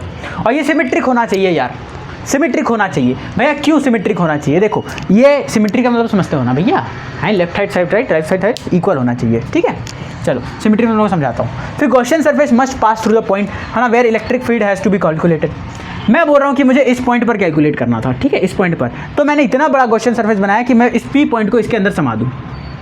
भाई जिस जगह पे मुझे इलेक्ट्रिक फील्ड निकालनी है इसको बाहर मत रख देना होशियारों की तरह। मालूम चले यहाँ पे हम लोग रख दिए गॉसियन सरफेस, यहाँ पे निकालना इलेक्ट्रिक फील्ड, फिर क्या मतलब हुआ। तो जिस पॉइंट पर निकालना है उस पॉइंट को इसके अंदर इंक्लूड करोगे। Gaussian surface must pass through the point where electric field has to be calculated, हम लोग को वो पता होना चाहिए कि कहाँ पे कैलकुलेट करना है, उसके हिसाब से निकालेंगे। Gaussian surface must be symmetrical to charge distribution. Gaussian surface जो बनाओगे वो चार्ज डिस्ट्रीब्यूशन के सिमेट्रिक बनना चाहिए, इधर भी इक्वल इधर भी इक्वल। ये ज़्यादा कम नहीं चलेगा बेटा, ज़्यादा कम नहीं चलेगा। Angle between surface and surface बोले तो गॉसियन सरफेस, ठीक है, ये गॉसियन होगा ना। Angle between Gaussian surface and electric field या तो 0 डिग्री हो, 90 डिग्री हो या 180 डिग्री हो। भाई अगर इसकी इलेक्ट्रिक फील्ड इधर है तो मेरा गॉसियन सरफेस का भी परपेंडिकुलर इधर ही आएगा, है ना। यानी कि अगर मैं यहाँ पे इस पॉइंट पर बात करूँ तो इधर मेरा सरफेस आएगा। भाई 90 डिग्री इसका यही मानोगे ना, इसका 90 डिग्री तो यही होगा, ऊपर वाले का 90 डिग्री ऊपर होगा, नीचे वाले का 90 डिग्री नीचे होगा, इसका 90 डिग्री तो यही होगा ना। तो एंगल कितना बना रहे इलेक्ट्रिक फील्ड के साथ यार, इलेक्ट्रिक फील्ड भी इस डायरेक्शन में सोचो, तो दोनों के साथ 0 डिग्री बन रहा है। तब मैं यहाँ पे ये कंसिडर करूँगा, या तो 0 डिग्री बने या 90 डिग्री बने या 180 डिग्री बने, तीनों में चलेगा हम ना। उसके बाद अपने को यार फॉर्मूला लगा देना है, that will be our this.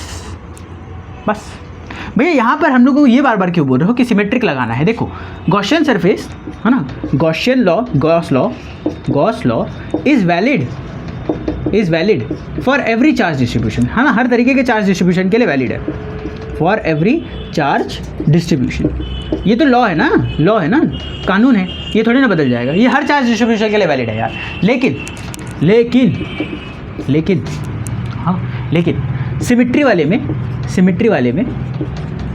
Symmetry में कैलकुलेशन ईजी होती है। बात समझ में आया, कैलकुलेशन ईजी होती है। और हम लोग को डिफ़िकल्ट क्यों करना, हमको डिफ़िकल्ट करनी ही नहीं है, हमको ईजी करनी है, तो हम लोग ईजी वाले को प्रॉब्लम करेंगे, ठीक है। तो यहाँ पर अगर सिमेट्री है यार तो कैलकुलेशन ईजी होती है, इस कारण से अपन लोग क्या करेंगे, गॉस सरफेस को कंसिडर करेंगे जो कि ऐसा हो, सिमेट्रिकल हो, ठीक है।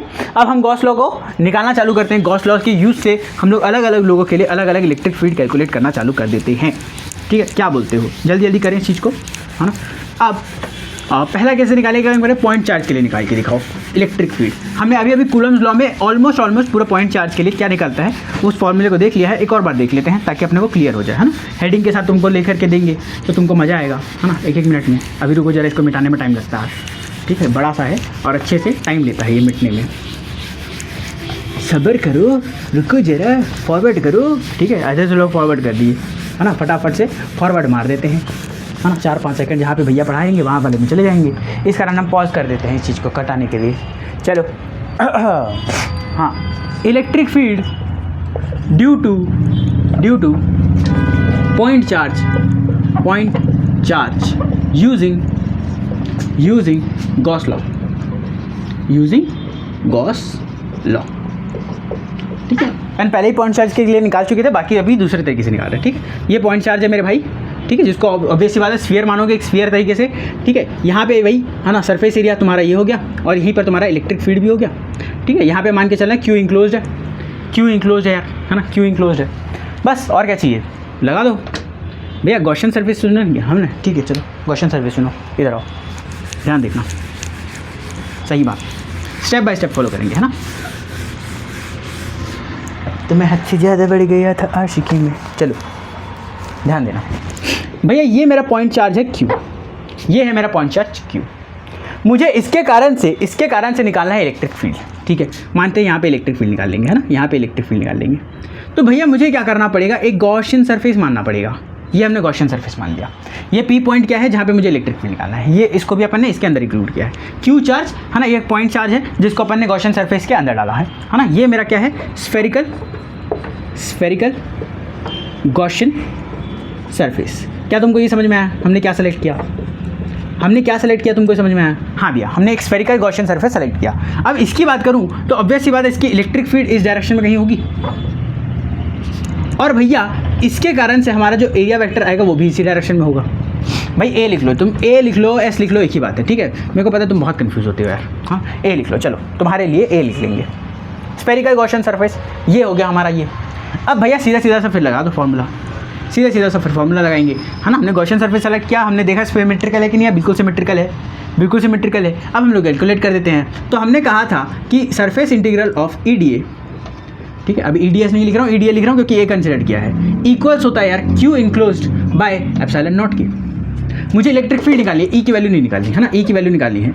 इंटीग्रेशन से बाहर, अंदर में DA इक्वल्स में Q बाय एप्सिलॉन नॉट आ गया, है ना। अब E लिखो, है ना, इंटीग्रेशन ऑफ DA करेंगे तो ये आ जाएगा भैया 4 पाई R² equals Q not by E square, है ना। तो ई की वैल्यू क्या आ गई भैया, ये आ गई, है ना, क्यू बाय, है ना, आर स्क्वायर, और ये 4 पाई नीचे ले जाओ एप्सिलॉन नॉट के साथ, और यही है हमारा के क्यू बाय आर स्क्वायर। क्या हमने यही इलेक्ट्रिक फील्ड निकाली थी? क्या हमने यही इलेक्ट्रिक फील्ड निकाली थी, है ना। ये भी मैग्नीट्यूड है ना, चाहो तो आर क्यूब वाला भी लिख लोगे, मैग्नीट्यूड है, यही फॉर्मूला निकाला था। तो पॉइंट चार्ज के लिए आसानी से निकाल गया कि नहीं निकाल गया? हमने पहले गॉसियन सरफेस सेलेक्ट किया, सिमेट्रिकल है कि नहीं चेक किया, चार्ज को एनक्लोज रखा, ये क्यू चार्ज एनक्लोज था करके हमने यहाँ पे क्यू रख दिया, अपन ने इसका सरफेस एरिया निकाला। किसका सरफेस एरिया निकाला यार? जिसको सेलेक्ट किया, जिसको तुमने सेलेक्ट किया, यानी कि गॉसियन सरफेस का। तो यार वहाँ पे एरिया रखा, उसका 4 पाई आर स्क्वायर, उसको नीचे ले गए, यहाँ पे बना दिया अपन ने फॉर्मूला।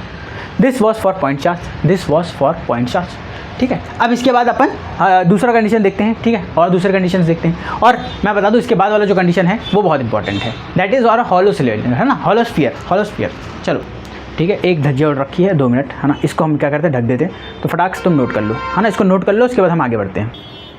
चलो अब यहाँ पे देखो यार, स्फेरिकल शेल बोल रहा है जिसको हॉलो है, और उसका अपन को क्या करना है यार, इलेक्ट्रिक फील्ड निकालना है, ठीक है भैया। एक काम करो, एक स्फेरिकल शेल मान लो जिसको हॉलो बोल रहा है, अंदर में कोई चार्ज नहीं होगा, ऑब्वियस सी बात है ना, हॉलो है तो बाहर में ही होगा पूरा का पूरा सरफेस में, है ना। ये हो गया मेरा बेटे सरफेस में इस तरीके से चार्ज डिस्ट्रीब्यूशन, ठीक है, चार्ज डिस्ट्रीब्यूशन। अब ऐसे तो तुमको पता होना चाहिए था कि इसका जो भी आएगा, है ना, बाहर के कारण हमारा वो निकल के आएगा, क्या निकल के आएगा बेटा, जो आंसर निकल के आएगा, ठीक है, वो अलग अलग पॉइंट पे देखना पड़ेगा। एक पॉइंट में अंदर मान लेता हूँ बेटा, एक पॉइंट में अंदर मान लेता हूँ, एक पॉइंट में यहाँ पे मान लेता हूँ पी क्यू, और एक पॉइंट में यहाँ पे मान लेता हूँ एस मान लेते हैं, चलो कोई नहीं, है ना, पी क्यू एस मान लिया है, ठीक है। चलो एक काम करो, इसको अलग ही कर लो, है ना, इसको अलग ही कर लो। तुम इसको मान लेना इन बोल देना, इसको मान लेना सरफेस, इसको बोल देना आउट, ठीक है। अबे यार बड़ा कंझट है यार, सरफेस और इसको बोल देना बेटा आउट, ठीक है। यहाँ समझ जाना ना बेटा, सर्कल कंप्लीटेड है। तो एक मैं उसके सरफेस पे निकाल रहा हूँ, उसके जस्ट सरफेस पे, एक मैं अंदर से साइड निकाल रहा हूँ, और एक उसके मैं बाहर के पॉइंट निकाल रहा हूँ, ठीक है। मेरा चार्ज कहाँ पे है, इसके बाहर साइड है। मेरा चार्ज क्या मानूंगा मैं, क्यू चार्ज मान लेता हूँ, कैपिटल क्यू मानो, स्मॉल क्यू मान लो। लो तुम लोग बहुत कन्फ्यूज होते हो, लो बुक जैसा ले लेते हैं तुम्हारे लिए। अब भैया मुझे यहाँ पे स्फेरिकल पॉइंट पे कैलकुलेट करना है। अब हमने 3 पॉइंट सेलेक्ट किए हैं, 1 2 3, तो मेरे पास 3 केस बनेंगे।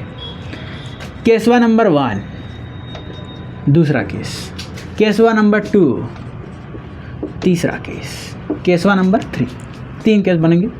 3 केस हमने चूज़ कर लिया, 1 2 3, 1 2 3। चेक कर लें पहले, हैं चेक कर लें, ये चमका तो नहीं चमक रहा, ठीक है, यहाँ पे अभी तो नहीं चमक रहा, कुछ देर बाद चमकेगा। केस 1 पे थोड़ी सी दिक्कत आ सकती है, इसलिए हम लोग केस 1 की कहानी थोड़ी सी इधर दोनों साइड लेते चलेंगे ताकि तुम लोग समझ में आ जाए, ठीक है भैया।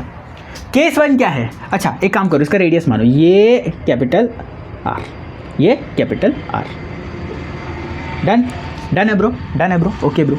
अब सुनना, इसको 2 ही लाइन में ख़त्म करूँगा, ठीक है, मेरे पास इतना वो नहीं है, मन नहीं है।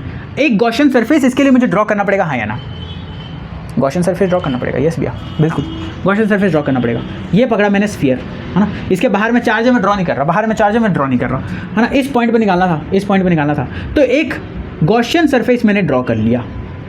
ये क्या है मेरे बेटे, गॉसियन सरफेस, ये क्या है, Gaussian surface, spherical Gaussian surface हमने सेलेक्ट किया। ये पॉइंट जो इन है, ये इसके अंदर ही पड़ रहा है। ये टोटल रेडियस आर का था, मैं बोल रहा हूँ कि जो इनर रेडियस मैंने बनाया है वो स्मॉल आर है, तो मैं जो हमारे इसका शेल का रेडियस है दैट इज़ आर, है ना, विच इज़ ऑब्वियसली, है ना, स्मॉलर देन कैपिटल आर। ये हो गया तुम्हारा पहला condition, if R is smaller than capital R, ठीक है।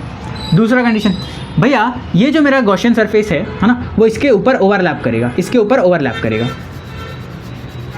जो मेरा कंडक्टर है, ये कंडक्टर है तो इसके ऊपर ओवरलैप करेगा। तो यहाँ पे R equals to capital R लिख दो, है ना, R equals to capital R. अब बेटा यहाँ पर ये मेरा कंडक्टर है, ठीक है, इस पॉइंट पर निकालना है, तो इसके लिए मैं क्या करूँगा, एक बाहर की तरफ गॉसियन सरफेस ड्रॉ कर लूँगा, है ना, ये मेरा है गॉसियन सरफेस। क्या तुम लोगों को गॉसियन सरफेस सेलेक्ट करना समझ में आया? भैया जिधर पॉइंट है जिसके लिए मुझे निकालना है, उससे पॉइंट से जाती हुई एक गॉसियन सरफेस निकालनी है। इस पॉइंट पे मुझे इलेक्ट्रिक फील्ड निकालना है, इस कारण से मैंने उसके पास में जस्ट उस पॉइंट को अंदर लेते हुए गॉसियन सरफेस ड्रॉ किया है।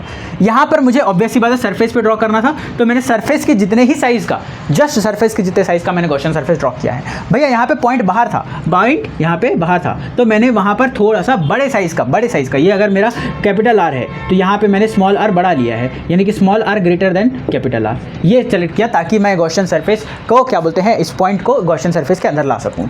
3 कंडीशन बनाई है हमने, 3 कंडीशन बनाई, क्या तुम लोग को दिख रही है ना? अरे मैं देख लूँ तब तो पता चलेगा दिख रही है। हाँ दिख रहा है भैया, हाँ दिख रहा है, ठीक है दिख रहा है। तो ये था हमारा नॉर्मल कंडीशन। इसको सॉल्व करने के लिए हमने 3 केसेस बनाए, ठीक है 3 केसेस बनाए।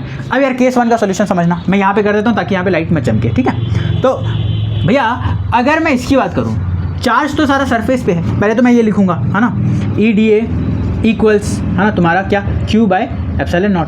अब ऑब्वियस सी बात है Q इनक्लोज्ड है नहीं, since Q enclosed equals 0, Q enclosed equals 0, therefore है ना इलेक्ट्रिक फील्ड इनसाइड इक्वल्स 0। यहाँ पे अंदर पे इक्वल टू 0 हो जाएगा, हमने बताया था हॉलो कंडक्टर है, बीच में रखोगे नहीं आएगा, वहाँ पे इलेक्ट्रिक फील्ड नहीं आएगा, 0 निकल गया। भैया इस वाले कंडीशन की बात कर लेते हैं। तो इस वाले कंडीशन में R इज़ ग्रेटर देन, अच्छा सॉरी ये तो हो गया ना, यही तो सॉल्व किया है चलो इस वाले कंडीशन में भैया R is equals to R, फटाफट से अप्लाई करो है ना, फटाफट से अप्लाई करो भैया। क्या अप्लाई करना है, EDA इक्वल्स टू है ना तुम्हारा Q इनसाइड है ना, जो भी तुम्हारा, अरे भाई Q है ना इनक्लोज्ड, यहाँ पे लिख लेना इनक्लोज्ड, ठीक है, EN लिखोगे, एनक्लोज लिखोगे, IN लिखोगे, इनक्लोज जो भी है तुम्हारा, ठीक है, अपॉन में एप्सिलॉन नॉट। सॉल्व करो यार फटाक से भैया। E बाहर निकाल लेते हैं है ना, DA हम लोग को पता है 4 पाई R² आने वाला है, सबको पता चल गया अब तक तो, ठीक है भैया। यहाँ पे Q एप्सिलॉन नॉट और अपॉन में एप्सिलॉन नॉट, ठीक है। अब भैया इसको जल्दी सॉल्व कर देते हैं। तो ये हमारा E जो है वो बन जाएगा 1/4 पाई है ना एप्सिलॉन नॉट इक्वल्स K है ना, सॉरी ये जो हमारा टोटल चार्ज माना है Q अपॉन में है ना, Q अपॉन में भैया यहाँ पे R इक्वल्स टू R लिखा है तो कैपिटल R लिख लो, बस यही है। E surface equals KQ/R²। अगर मैं यहाँ पे एक काम करूँ, इसको यहाँ कैपिटल Q मानो, ठीक है, तो क्या हम लोग को अंडरस्टैंडिंग में मज़ा आएगा, इसको कैपिटल Q मान लो, ये लो, ठीक है। तो यहाँ पे ये समझ में आया कि किस तरीके से अपन KQ/R² लिखे। यहाँ पे भी बेटा कैसे करोगे, वही सॉल्व करोगे है ना। तो जस्ट ये फॉर्मूला लगाओगे, E की वैल्यू लिखोगे, तो E इंटू 4 पाई R² है ना इक्वल्स Q इनसाइड अपॉन में एप्सिलॉन नॉट। ज़्यादा वेस्ट करने का कोई मतलब नहीं है। E इक्वल्स टू आ जाएगा यार 1/4 पाई है ना एप्सिलॉन नॉट इंटू है ना Q जो हमने माना है अपॉन में है ना बेटा। यहाँ पे R² की वैल्यू बड़ी है तो R लिखेंगे और चुपचाप से स्क्वायर लिखेंगे। तो यहाँ पे E आउट में जो निकल के आएगा that will B R KQ upon में R², KQ अपॉन में R²। जल्दी नोट करो और ये वाली कहानी है, ठीक है। फटाक से मैं चेक कर रहा हूँ है ना, और तुम क्या करो फटाक से इसको नोट कर लो, ठीक है। हम कल का सा कैमरा जो एडजस्ट कर देते हैं तुम्हारे लिए, ओके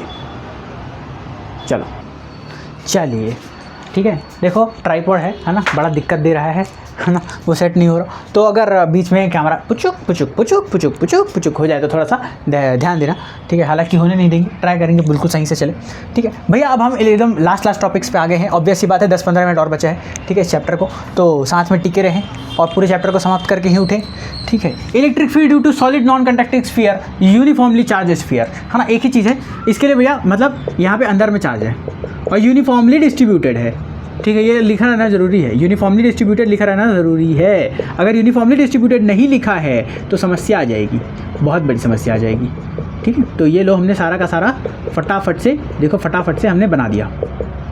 ये लो कितना सुंदर सा बनाया है भैया। This is your uniform charge sphere.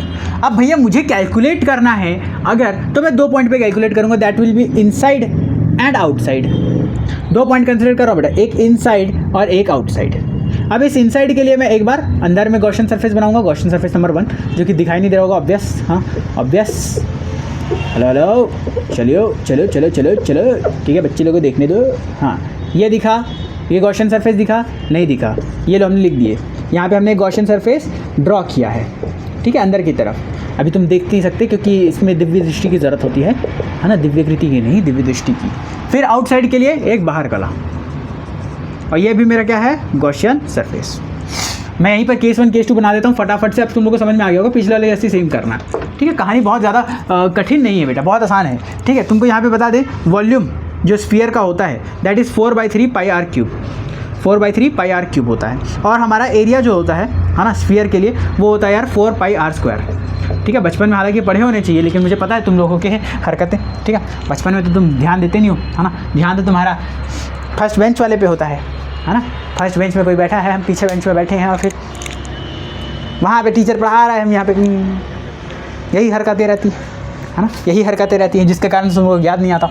अब चलिए कोई बात नहीं, है ना, क्या ही बोले अब तुमको, हो तो नादान बालिक, ठीक है। तो चलो 4/3 पाई आर क्यूब और यार 4 पाई आर स्क्वायर, ठीक है।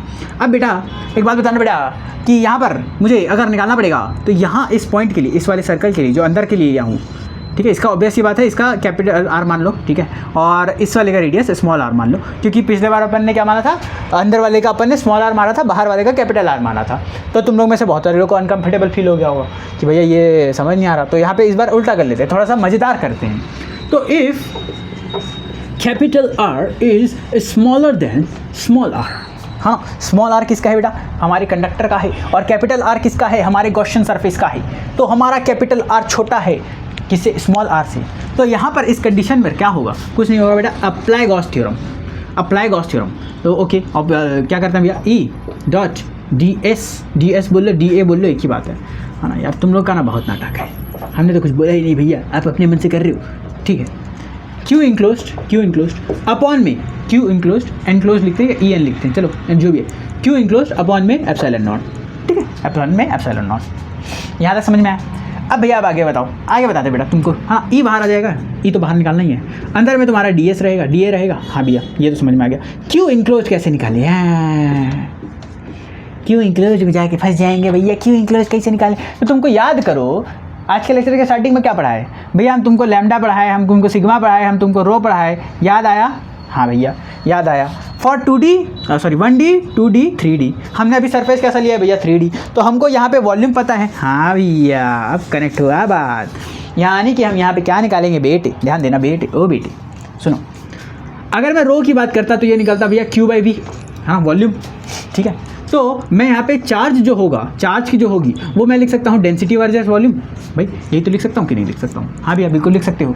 और हमने ये बोला कि इसके वॉल्यूम की वैल्यू है 4/3 पाई आर क्यूब। बेटा आर कौन सा लिया है, कैपिटल आर लिया है ना, ध्यान देना गॉसियन सरफेस में अभी हमने कैपिटल आर माना है, इसलिए मैं यहाँ पे कैपिटल आर क्यूब लिखूंगा, ठीक है। किसी को कोई समस्या, कोई समस्या कोई सवाल तो जल्दी पूछ डालो, ठीक है, या फिर वापस ही चेंज कर सकते हैं, कोई दिक्कत नहीं है, बाकी कैपिटल आर मानना है ना, ठीक है। तो वॉल्यूम समझ में आया, अच्छा सॉरी स्मॉल आर मानना पड़ेगा ना, ओए होए, चलिए अब सर कैलकुलेट करते हैं यार, है ना, कैलकुलेट कर लेते हैं, चलो फटाफट से मानो भैया ई यहाँ पे है, ई यहाँ पे है, ठीक है। अब हम लोग डी ए निकालेंगे, तो डी ए की वैल्यू तो अपने को पता है 4 पाई आर स्क्वायर होने वाली है, 4 पाई आर स्क्वायर होने वाली है भैया। क्यू इनक्लोज है ना, क्यू इनक्लोज है ना, जिसकी वैल्यू क्या लिखेंगे यार, हम लोग फटाक से ये वाली वैल्यू पुट कर देते हैं ना, क्यू इनक्लोज की वैल्यू 4 पाई है ना R cube, 4 pi R cube. अच्छा एक सेकेंड बेटा, एक सेकेंड है ना, रुक जा ओ दिल दीवाने, यहाँ पे देख रो की वैल्यू आएगी यार Q by 4/3 pi R cube, आएगी कि नहीं आएगी, हाँ भी आएगी, है ना आएगी। और वॉल्यूम की वैल्यू भी वही होती है ना, वॉल्यूम की वैल्यू वही होती है ना। तो हमने क्या लिखा है वहाँ पे Q बाय वो लिखा है, किसकी वैल्यू लिखी है यार, रो की वैल्यू लिखी है, याद रखना है ना, रो की वैल्यू लिखी है। देखो मेढक है बहुत ज़्यादा, ठीक है, यहाँ पे बहुत, देखो हम जो है अफ्रीका के जंगल के बीचों बीच में ये पढ़ा रहे हैं, जहाँ पे गाड़ी घोड़ा बिल्कुल चाइना के जैसा चलता है, ठीक है भैया। लेकिन इंडिया में तो ज़्यादा पॉपुलेशन है, ट्रैफिक ज़्यादा होती है, हाँ तो बात सही है, तुम्हारे इंडिया में ज़्यादा होती है, लेकिन चाइना में भी ज़्यादा है ना बेटा। अभी इंडिया की पॉपुलेशन हालांकि ज़्यादा हो गई है, लेकिन हम इंडिया की बेइज्जती नहीं कर सकते, वेरी बैड मैनर्स, इसलिए हमने चाइना बोल दिया, हाँ। चलो अब यहाँ पे देखो, तो Q इक्वल्स टू यार ये लिख देंगे, कहानी समझ में आ गई भैया, हम लोग को फटाफट से नोट करते हैं। तो भैया Q इनक्लोज फटाफट से अपन लिख देंगे, क्या ना, ये वाली चीज़ Q इनक्लोज में है ना। तो भैया लिख दो वॉल्यूम यानी कि 4/3 pi R cube multiply by, है ना, आप रो की वैल्यू लिख दो भैया, आप रो लिख दो, है ना, अपॉन में लिख दो आप एप्सिलॉन नॉट, ठीक है भैया आपने लिख दिया। अब आप आगे की कहानी लिखना चालू करो, हम संभाल लेंगे। तो 4/3 pi R cube multiply by, है ना, रो, और रो की वैल्यू पुट कर दो, है ना, दैट विल बी योर, है ना, अगेन भाई Q/4 पाई। अच्छा एक मिस्टेक हुई है, दो ना, है ना, 1 मिनट मिस्टेक हुई है, आर क्यूब मिस्टेक हुई है आर लेने में, चलो आर लेने में मिस्टेक हुई है, हम इसको सुधार देते हैं अभी, 2 मिनट देना। 4 पाई आर स्क्वायर, पहले आर लिख देते हैं हर जगह, उसके बाद हम संभालते हैं कि कहाँ पे गड़बड़ी हुई। सुनो बेटा, डेंसिटी किसकी लेंगे भैया, डेंसिटी किसकी लेंगे, इस वाले की लेंगे, इस वाले के लिए लेंगे। तो यहाँ पर जब अपन डेंसिटी कैलकुलेट करेंगे, हम लोग रो कैलकुलेट करेंगे, तो हम लोग को क्या कैपिटल आर लिखना चाहिए या स्मॉल आर लिखना चाहिए, जल्दी बोलो। कैपिटल आर लिखना चाहिए भैया कि हम लोग को स्मॉल आर लिखना चाहिए, जल्दी बोलो भैया। ऑब्वियस सी बात है, हम लोग यहाँ पे कैपिटल आर लेंगे, है ना, कैपिटल आर लेंगे। तो नीचे वाले में जब लोगे ना यार, तो वही बात है ना, मैंने बस वही लिखते समय ना हम लोग हमेशा कहीं ना कहीं हम लोग थोड़ी सी मिस्टेक कर देते हैं बेटा। इट्स ओके बेटा, it's okay, it's okay, it's okay बेटा, होता है, क्या करें, है कुछ होता है भैया। इसको काटो, इसको काटो, इसको काटो, इसको काटो। अरे यार ये समझ में आया कि नहीं आया, कैपिटल आर वहाँ पे गलती हो गई थी, प्रिंटिंग हो गई थी, मिस प्रिंटिंग के कारण से ये हो गया था, ठीक है, इस कारण से भैया। इसको काटा, इसको काटा, हाँ निकल गया। अब ये 4 पाई से 4 पाई, क्या 4 पाई से 4 पाई निपटेगा, जल्दी बोलो। नहीं भैया, गलती से भी उसको मत निपटा देना। तो ये 4 पाई बाई 3 और ये 4 पाई बाई 3 निपटेगा। इस वाले के साथ किसी ने निपटाया तो मैं बता रहा हूँ बहुत मार खाओगे, ठीक है। इसके साथ कैसे निपटेगा यार, ये आर स्क्वायर नीचे आता तो इसके कारण से ये कट जाता, ठीक है। ये 4 पाई के कारण से इसको मत काट देना, 4/3 पाई और 4/3 पाई ये कट जाएगा। अब बताओ, ये 4 पाई नीचे जाएगा, अच्छा यहाँ पे एप्सिलॉन नॉट वाला भी टर्म था, है ना, एप्सिलॉन नॉट वाला भी टर्म था। अब ये 4 पाई नीचे चला जाएगा। ओके भैया, अब हमको समझ में आई कि बात E इक्वल्स हो जाएगा, ये 4 पाई पूरा नीचे गया है, that will become 4 pi epsilon not, ठीक है। यहाँ पे Q है बाई Q है अपॉन में बड़ा वाला R क्यूब है ना, Q है अपॉन में बड़ा वाला R क्यूब है, और यहाँ पे मल्टीप्लाई R है। यहाँ पे एक छोटा R बचा था ना बेटा, हाँ, तो ये छोटा R का भी मल्टीप्लिकेशन है। अगर मैं इस E को अच्छे से लिखूँ तो E इनसाइड जो हमारा conducting non conducting solid sphere के कारण से आ रहा है, यहाँ पे चार्ज माना है पूरा, इस कारण से हम लोग का Q इनसाइड निकल के आया, that is equals to KQ R upon में capital R cube. This is your answer, this is your answer. Note कर, नोट कर, नोट कर, ठीक है। हम देख रहे हैं पीछे से कि सही आया है कि नहीं आया है, 1 मिनट में चेक कर लेते हैं। बिल्कुल हमने छुपा दिया है लाइट को, फटाफट नोट। चलो अब ये फटाफट से नेक्स्ट केस देखो भैया। यहाँ पे अगर आर अपन कैपिटल कर दे तो बिल्कुल सेम वही वाला कंडीशन लगेगा, ठीक है, बिल्कुल सेम वही वाला कंडीशन लगेगा, इसमें कोई चेंजेस नहीं है, ठीक है। तो क्या होगा भैया, यहाँ पे EDA लिखना इक्वल्स टू, है ना, वही Q इंक्लोज अपॉन में E नॉट, है ना, एप्सिलॉन नॉट, ठीक है। चाहे Q स्मॉल लिखो कैपिटल लिखो कोई फर्क नहीं पड़ता, तरीका सेम है।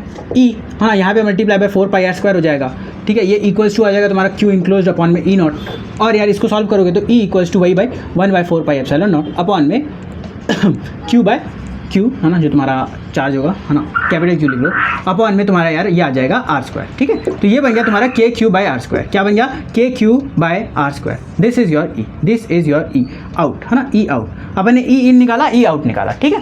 तो यहाँ तक तुम लोगों को क्लियर होगा। अब अपन नेक्स्ट वाले इसके पर चलेंगे कि अपना नेक्स्ट कौन सा होने वाला है, ठीक है। तो वही लाइन चार्ज, इसको देखते हैं। इन्फानाइट लाइन चार्ज हो तब क्या होगा, तो वो हमारा नेक्स्ट एप्लीकेशन होगा। तो फटाफट से इसको नोट कर लेना यार, वही बिल्कुल सेम है। इनसाइड वाले में थोड़ा मेहनत है, आउटसाइड वाले में तो कोई मेहनत नहीं है। अब फटाफट से इसमें समझते हैं भैया, अगर मेरे को इन्फानाइट लाइन चीज दे दे, इन्फानाइट लाइन चार्ज दे दे, तो मेरे को इलेक्ट्रिक फील्ड कैसे निकालनी है बेटा। इस पॉइंट पे तेरे को इलेक्ट्रिक फील्ड निकालनी है। हाँ भैया, इसको एक सरफेस के अंदर ले, जो कि होना चाहिए तुम्हारा, ऑब्वियस सी बात है, सिलेंडर होना चाहिए। यहाँ पे क्या स्फीयर विजर पॉसिबल है क्या, नहीं है। तो एक सिलेंडर पॉसिबल था तो हमने एक सिलेंडर बनाया। भैया क्या सिलेंडर इन्फानाइट तक जा रहा है, नहीं, इन्फानाइट तक नहीं जा रहा बेटा, इसका L लेंथ है, इसका L लेंथ है, मेरे को बस इसके लिए निकालना है ना यार, उसके हिसाब से बाकी सबको भी निकल जाएगा। हाँ भैया, इन्फानाइट पॉइंट के इस पॉइंट पे निकालना है, इस पॉइंट को बस कवर करने हो जितनी मुझे सिलेंडर चाहिए, ज़्यादा बड़ी नहीं होनी चाहिए, L लेंथ की होनी चाहिए, ठीक है। अब यहाँ पर इसकी चार्ज डेंसिटी बताना भैया, इसकी चार्ज डेंसिटी हो जाएगी लैम्डा, अपने को पता है इसकी चार्ज डेंसिटी हो जाएगी लैम्डा। और अगर मैं Q की बात करूँ तो क्या आ जाएगा भैया, लैम्डा बाई L, है ना, lambda by L, sorry lambda की बात करूँ तो वो होता है बेटा Q बाई L, ठीक है, चार्ज बाई ये। तो यहाँ पे Q जो है वो मेरा बन जाएगा लैम्डा L, हाँ, Q जो है मेरा वो बन जाएगा लैम्डा L। बस इस चीज़ को याद रख लो, उसके बाद फिर लगा दो यार, अपने को गॉस थ्योरम लगाना है, ठीक है। मैं भी एकदम स्टेप बाय स्टेप नहीं कर रहा, तुम लोग समझना, थोड़ी सी स्पीड में कर रहा हूँ, ठीक है। तो DA इक्वल्स टू अपना ये आ जाएगा Q enclosed bye epsilon naught. अब फटाफट से इसकी वैल्यू पुट करो भैया। E बाहर, अंदर में आ गया आपका DA, अंदर में आपका आ गया DA, Q इंक्लोज्ड में आपका आ जाएगा पूरा का पूरा ये, है ना, लैम्डा L अपॉन में आ जाएगा एप्सिलॉन नॉट। भैया यहाँ पे E के साथ जब इसके सरफेस एरिया की बात करते हैं तो वो आएगा भैया 2 पाई RL। क्या आएगा बेटा, 2 पाई RL है। एक सेकेंड, काहे गड़बड़ करवा देते हो तुम लोग, हैं, गड़बड़ थोड़ी करनी है मुझे, इधर रुको, एप्सिलॉन नॉट, ठीक है। अब ठीक है, ठीक है। ये यहाँ पर विजिबल नहीं हो रहा, ये यहाँ पे विजिबल नहीं हो रहा, इसको हटाते हैं। हाँ, मुझे पता है तुम लोगों को, मैं इसलिए ना बीच में चेक करते रहता हूँ कि क्या विजिबल है कि नहीं है, क्योंकि मालूम चला पूरा लिख दिया और फिर मालूम चला विजिबल नहीं हो रहा। ठीक है, यहाँ पे लिखते हैं इसको। तो भैया यहाँ पे हो जाएगा ई, है ना, मल्टीप्लाई बाय 2πr l, यहाँ पे लिखेंगे भैया लैम्डा एल अपॉन में एप्सिलॉन नॉट। ये एल से एल कैंसिल, एल से एल कैंसिल। ठीक है, अब ई की वैल्यू क्या बन गई बेटा, इस बार ध्यान देना। यहाँ पे बना भैया पाई, ठीक है, और 2πr नीचे और एप्सिलॉन नॉट। ई आ गया मेरा, है ना, lambda by 2π epsilon naught, 2πr epsilon naught. अब भैया मुझे पता है 1/4π एप्सिलॉन नॉट को मैं बोलता हूँ के। तो अगर मुझे यहाँ पे इसको 2π बाई एप्सिलॉन नॉट बनाना है तो मुझे यहाँ पे 2 मल्टीप्लाई करना पड़ेगा ऊपर की तरफ 2 मल्टीप्लाई करूँगा तो नीचे की तरफ ऑलरेडी 2πr एप्सिलॉन नॉट बन जाएगा। इसलिए मैं लिखूँगा E equals to 2k lambda by epsilon naught, 2k lambda by epsilon naught है। एप्सिलॉन नॉट कहाँ से आ गया, आर बाई आर। ठीक है, 2k lambda by R, 2k lambda by R. भैया ये कहीं देखा दुखाया लग रहा है, ये 2k लैम्डा बाई आर तो कहीं देखा दुखाया लग रहा है। याद करो कहाँ पे लिखा था, याद करो कहाँ लिखा है, कहाँ लिखा है, जल्दी करो, जल्दी याद करो। ठीक है, हम नहीं बताएंगे तुमको, जल्दी देखो। तो भैया हम लोग को समझ में आया, इन्फिनाइट लाइन चार्ज के लिए अपने फटाक से यहाँ पे इस पॉइंट को माना। ठीक है, इस पॉइंट को माना, उसके लिए हम लोग ने निकाला। ठीक है, डी ए वाला सिलेंडर का अपन ने निकाला 2πr l, एल से एल कैंसिल किया, नीचे उतारा 2πr एप्सिलॉन नॉट, यहाँ पे लिख दिया इसको finally 2k lambda by R, 2k lambda by R. ये वाला कहानी हो गया हो तो हम तुम्हारे बात करें प्लेन के बारे में, है ना, प्लेन शीट के बारे में। आइए आइए जल्दी जल्दी हम आगे बढ़ें, 2 मिनट में हम आगे बढ़ रहे हैं, फटाफट ध्यान देना। इसको हटाओ यार, चलिए आगे की बातें करते हैं। अब जिस हिसाब से लेक्चर लंबा हो चुका है उस हिसाब से मुझे तो नहीं लगता कि आज क्वेश्चन डिस्कशन का टाइम मिलने वाला है, लेकिन फिर भी हम लोग फ्यू क्वेश्चंस डिस्कस करेंगे। ठीक है, after completion of the chapter few questions discuss करेंगे, बहुत ज़्यादा क्वेश्चन आज डिस्कस नहीं कर पाएंगे। हाँ, और अगर तुम्हारा रिस्पांस अच्छा रहता है, तुम बोलते हो कि भैया हमको और क्वेश्चन डिस्कशन चाहिए, तो अपन क्या करेंगे, जैसा कि मेरा प्लान भी ये था कि यार 1 शॉट लेक्चर आ जाए, उसके बाद अपन का क्वेश्चन डिस्कशन आ जाए सेपरेट सा। लेकिन यह हुआ रह के कि देखो चैप्टर तो बहुत बड़ा सा था। ठीक है, अब वो प्रॉब्लम भी आ गई कि एक बार में कंप्लीट हो नहीं पाया। ठीक है, और देखा जाए इस चैप्टर को अगर मैं कंपाइल करके भी डालूँ अगर, तो ये 7 से 8 घंटे का लेक्चर जाएगा। अब 7 से 8 घंटे का लेक्चर तुम एक बार में तो देखते ही हो। ठीक है, वो भी बात है। अब बोलोगे तो मैं इसको कंपाइल करके डाल दूंगा, है ना, इस पार्ट को भी कट करके और बाकी जो पार्ट डाल रखे हैं उसको कंपाइल करके एक बार मैं 1 शॉट डाल दूंगा अगर तुम कमेंट करोगे तो। अदरवाइज जैसा है वैसा भी चलने दे सकता है, कोई प्रॉब्लम नहीं है। क्वेश्चंस आज थोड़े कम कर लेते हैं इस चैप्टर के लिए, बाकी चैप्टर्स के लिए अपन जैसा अपन ने प्लान बनाया है उसी हिसाब से चलेंगे यार, है ना। मैं ट्राई करूँगा चैप्टर को थोड़ा कंप्रेस करते हुए थोड़ा फटाफट से पढ़ाऊँ। ठीक है, बहुत डिटेल में अगर चले जाऊँगा तो फिर ऑब्वियस ही बात है कि तुम्हारे जो ड्यूरेशन है वीडियो लेक्चर का वो बढ़ जाएगा। तो ट्राई करेंगे थोड़े छोटा करने के और पढ़ते रहेंगे, है ना। तो अभी प्लेन शीट समझते हैं, फिर कुछ क्वेश्चन डिस्कस करते हैं, उसके बाद इस लेक्चर को ख़त्म कर देंगे यार। और नेक्स्ट चैप्टर से ना प्रॉपर जिस तरीके से अपन ने प्लान कर रखा है कि 1 शॉट आएगा, दूसरे दिन उसका डिस्कशन वीडियो आएगा, उसी तरीके से पैटर्न में चलेगा। हाँ, हालांकि ऑर्गेनिक केमिस्ट्री हम लोग चालू करेंगे 1 शॉट में। ठीक है, तो 2-3 लेक्चर जो आएंगे तुम्हारे 1 शॉट डायरेक्ट आएंगे यार ऑर्गेनिक केमिस्ट्री के, उसके डिस्कशन साथ में नहीं आएंगे, डिस्कशन उसके साथ मतलब दूसरे दिन में नहीं आएंगे। क्योंकि देखो क्या है ना, ऑर्गेनिक केमिस्ट्री जब अपन पढ़ रहे होंगे, ठीक है, तो एक चैप्टर चल रहा है, अब उसके अंदर के बहुत सारे कंटेंट दूसरे चैप्टर में भी है और दूसरे चैप्टर के बहुत सारे कंटेंट पहले चैप्टर में है, यानी कि ऑर्गेनिक सबको साथ में पढ़ना पड़ेगा। तो ऑर्गेनिक जैसे अपन कंप्लीट कर लेंगे तब उसका डिस्कशन वीडियो लाइक करके आएंगे, पर ऑर्गेनिक जब तक कंप्लीट नहीं होता तब उसका डिस्कशन नहीं आएगा अलग से। ठीक है, तो वो रेगुलर चलेगा, बाकी इन सब चैप्टर का डिस्कशन साथ में करते चलेंगे। जैसे जैसे फिजिक्स पढ़ते जाएंगे, अभी सेकंड चैप्टर कंप्लीट करेंगे, 1 शॉट में कंप्लीट करेंगे यार, और 1 शॉट में कंप्लीट करने के बाद उसका डिस्कशन लाएंगे, तुरंत डिस्कशन लाएंगे उसको, है ना, अलग से नहीं करेंगे। हाँ, उसमें क्या डिस्टर्ब होगा वरना, है ना। तो है ना, जल्दी है ना। हाँ, ओके। अब इन्फिनाइट लाइन चार्ज तो हो गया ना, इन्फिनाइट लाइन चार्ज हो गया ना। अब अपन यार बात करें प्लेट की, ये थिन शीट बोलो, थिन शीट। ठीक है, थिन शीट बोलो, electric field due to thin sheet. ठीक है, थिन शीट ऐसा, ये याद रखना शीट बहुत ही थिन है, पतली है। तो भैया जब मुझे यहाँ पर निकालने बोले तो मैं कैसे निकालूँ, तो एक काम कर, यहाँ पर एक गॉसियन सरफेस ऐसा बनाओ, ये बनाओ गॉसियन सरफेस। ठीक है, अब मैं क्या करूँ, थोड़ा सा स्पीड पकड़ रहा हूँ क्योंकि बहुत ज़्यादा ड्यूरेशन नहीं चाहिए मुझे अभी लेक्चर्स की।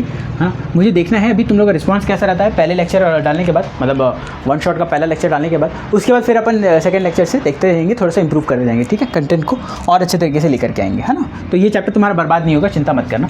अगर ज़रूरत पड़ी बाद में तो इसको और अच्छे तरीके से कवर कर देंगे, है ना। इसके लिए और डिस्कशन ला के इसको अच्छे तरीके से कवर कर देंगे। चलो भैया, हमने यहाँ पर एक गॉसियन सरफेस मान लिया है ना, जिस तरीके का है। ये शीट एकदम पतली है, प्लेन है, यहाँ पे बीच में कट कर रही है। अब हमको निकालना है, ऑब्वियस सी बात है, हमको निकालना है भैया एक आउट पॉइंट पे, एक इस वाले पॉइंट पे, एक इस वाले पॉइंट पे, है ना, यही माने। तो इन तीनों पॉइंट के हिसाब से अपन निकाल देंगे, ठीक है। तो फटाफट से लगाना चालू करते हैं भैया, है ना, लगाना चालू कर। ए तो इसको मान लूँगा, एक एरिया तो मेरा ये हो गया, एक एरिया मेरा ये हो गया, और एक एरिया भैया मेरा यहाँ से सेंटर की तरफ से निकलता हुआ मिल गया। तो भैया एक एरिया इधर, एरिया वाला, है ना, वेक्टर, एक एरिया वेक्टर इधर की डायरेक्शन में, जो कि A1 हो गया। यहाँ पे इसको मान लो, इस वाले को A2 मान लो, है ना, A2, और ये मान लो A3। तो एक वेक्टर इधर है, एक वेक्टर इधर है, एक वेक्टर इधर है, ठीक है भैया। अब इसके अकॉर्डिंग अपन कैलकुलेट करेंगे, इसके कारण से अपन कैलकुलेट करेंगे। सबको पता है फील्ड इस डायरेक्शन में होगी, सबको पता है फील्ड इस डायरेक्शन में है ना, समझते चलना, ठीक है भैया। अब यहाँ पे मुझे अगर यार इलेक्ट्रिक फील्ड निकालना है तो सबको ऐड करना पड़ेगा। तो this will B sigma E A1, ठीक है, A1 मान लो। अब यहाँ पे DA ले बाबा, ले DA1, ठीक है, प्लस में ये लिख दो ED2, है ना, EDA2, और प्लस में लिख दो यार E, है ना, अच्छा EDA3 equals to Q enclose upon में एप्सिलॉन नॉट। यही आएगा, हाँ भैया। This is your 90 degree, this is your 90 degree. तो ये तो गया। इन लोगों का E और इन लोगों का A बाहर आएगा। मैं एरिया की वैल्यू नहीं लिखूंगा, देखना क्यों भैया, क्योंकि कैंसिल आउट होने वाला है। फिर से EA, है ना, EA equals Q enclose upon में एप्सिलॉन नॉट। Q इनक्लोज निकालने के लिए बेटा एक काम कर, इस चीज़ के ऊपर, इस शीट के ऊपर सिग्मा चार्ज डेंसिटी होगी, हाँ या ना भैया, सिग्मा चार्ज डेंसिटी है, बिल्कुल मैं मानता हूँ सिग्मा चार्ज डेंसिटी है। सिग्मा चार्ज डेंसिटी निकालने के लिए हम लिखते हैं भैया Q अपॉन में एरिया। तो यहाँ पे Q इनक्लोज निकल के आता है या सिग्मा A, क्या निकल के आता है बेटा, सिग्मा A। तो यहाँ पे पुट कर दे सिग्मा मेल, ये ले पुट कर दे सिग्मा मेल पुट कर दे, ठीक है, और 2 में एप्सिलॉन A लिख दिया। A से A निपटा दिया और 2 बचा है। तो E की वैल्यू, मेरी जो E की वैल्यू आई बेटा, वो क्या आई बेटा, सिग्मा अपॉन में 2 एप्सिलॉन नॉट। बहुत ही ज़्यादा यूज़ होने वाला फॉर्मूला, लिखूं, बहुत ही ज़्यादा यूज़ होने वाला फॉर्मूला।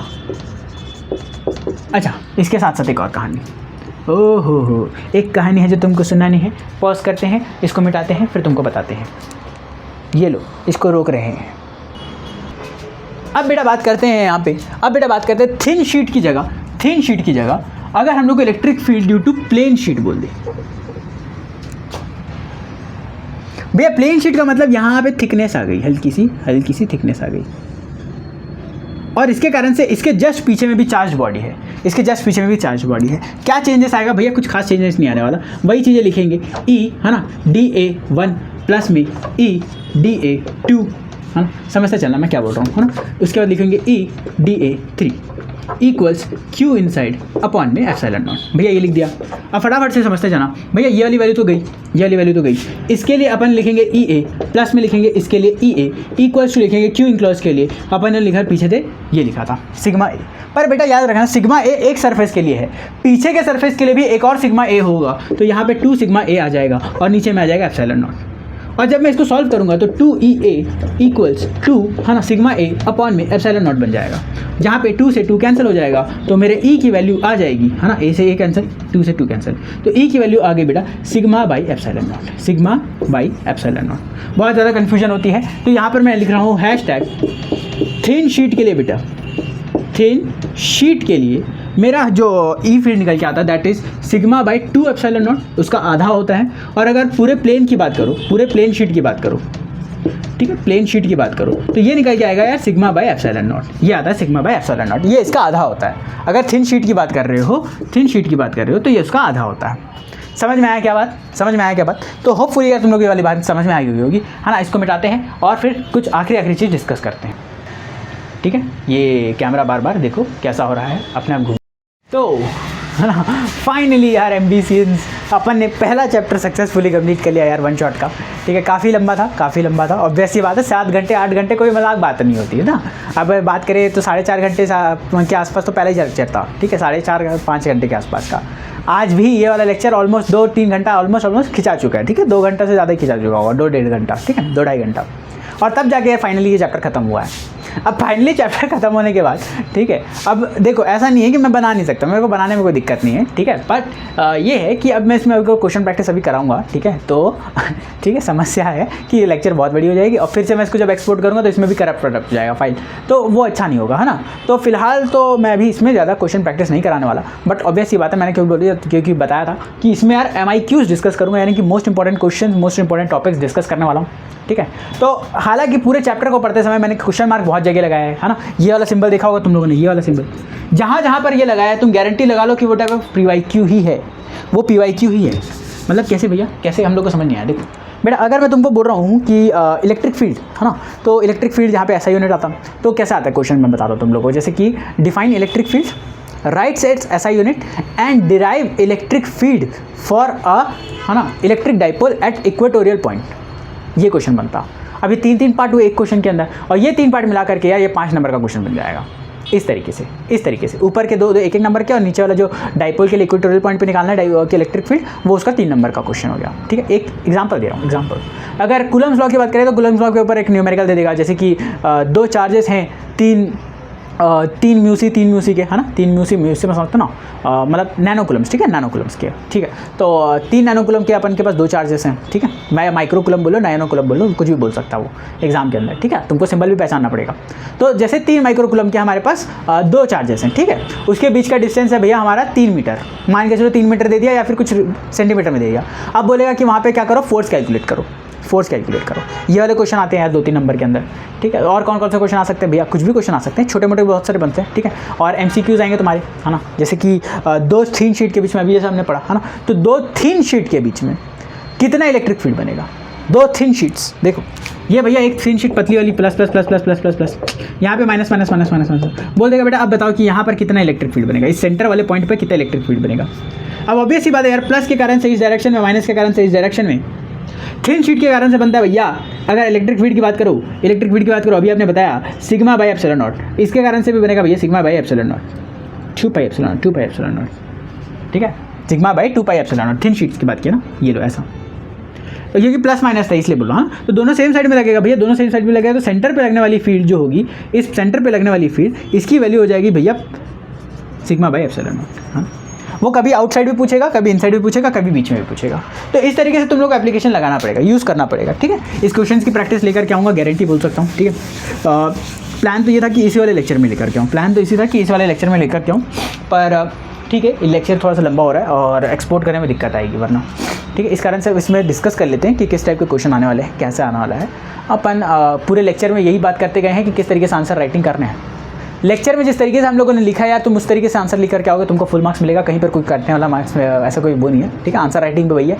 तो हमने आज जो टॉपिक्स पढ़े है ना, बहुत इंपॉर्टेंट टॉपिक्स पढ़े आज पूरे क्लास में, हमने सबसे इंपॉर्टेंट टॉपिक्स पढ़े हैं। अगर मैं एक्सपेक्टेड क्वेश्चन की बात करूँ तो सबसे ज़्यादा एक्सपेक्टेड होता है यार इलेक्ट्रिक डाइपोल से।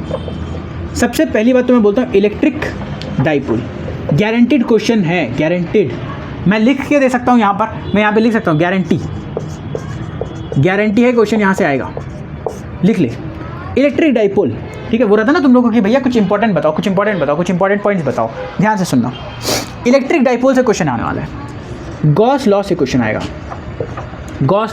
आएगा, पहले तो ये दोनों टॉपिक्स निपटाना है यार। गॉस लॉ के बाद फिर आना तुम कूलम्स लॉ पे, है ना, फिर आना तुम कूलम्स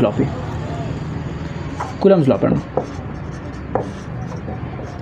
और उसके बाद में यार चौथा तुम्हारा इलेक्ट्रिक फील्ड, है ना। इलेक्ट्रिक फील्ड का डेफिनेशन और ये और जब भी पढ़े हैं अपन, है ना, इन्फॉर्मेशंस वो सारी पढ़नी है। ये 4 टॉपिक है बस, पूरे चैप्टर के अंदर ये 4 टॉपिक है, बहुत इंपॉर्टेंट है भैया। इसका क्या मतलब है, बाकी सारे टॉपिक इसी के अंदर इंक्लूडेड है ना। तो भी फिर भी देखो डाइपोल के अंदर भैया डाइपोल क्या होता है, डाइपोल की SI यूनिट क्या होती है, डाइपोल का फॉर्मूला क्या होता है, डाइपोल का फॉर्मूला और आप कैसे डिराइव होता है। हम लोग डाइपोल के फॉर्मूले के बाद क्या बोलते हैं, ये कैसे निकालेंगे, हाँ, आप क्या बोलते हैं, ये मतलब इलेक्ट्रिक फील्ड कैसे निकालेंगे इक्वेटोरियल या फिर अपना एक्सियल पॉइंट पर, ठीक है। गॉस लॉ का एप्लीकेशन, गॉस लॉ का स्टेटमेंट। गॉस लॉ बोले तो स्टेटमेंट, और अभी हमने जो जितने सारे 4-5 टॉपिक देखे एप्लीकेशंस, वो एप्लीकेशंस। डायरेक्ट डेरिवेशन पूछ सकता है, कुछ भी पूछ सकता है ना, डेरिवेशन पूछ देता है, न्यूमेरिकल में भी कभी कभी यूज़ कर लेता। इसका इलेक्ट्रिक फील्ड पूछता है ना, वही 2-3 जगह पे जो इलेक्ट्रिक फील्ड बात की थी। इसका डेफिनेशन पूछता है, डेफिनेशन के साथ इसका SI यूनिट पूछ सकता है, ठीक है। हालांकि इसका SI यूनिट कभी नहीं पूछता, उसको पूछ सकता है, ठीक है। कूलम्स लॉ की बात करें, इसका डेफिनेशन नहीं पूछता, इसके ऊपर न्यूमेरिकल्स आते हैं, ठीक है। और जनरली जब इलेक्ट्रिक फील्ड की बात करते हैं तो इसके ऊपर SI यूनिट, ठीक है, डेफिनेशन और हो सकता है इन दोनों के देने के बाद फिर डाइपोल वाइपोल वाला क्वेश्चन को कनेक्ट कर दे, तो इसके बाद कनेक्ट कर देगा किसी क्वेश्चन को, है ना, कनेक्टेड क्वेश्चन।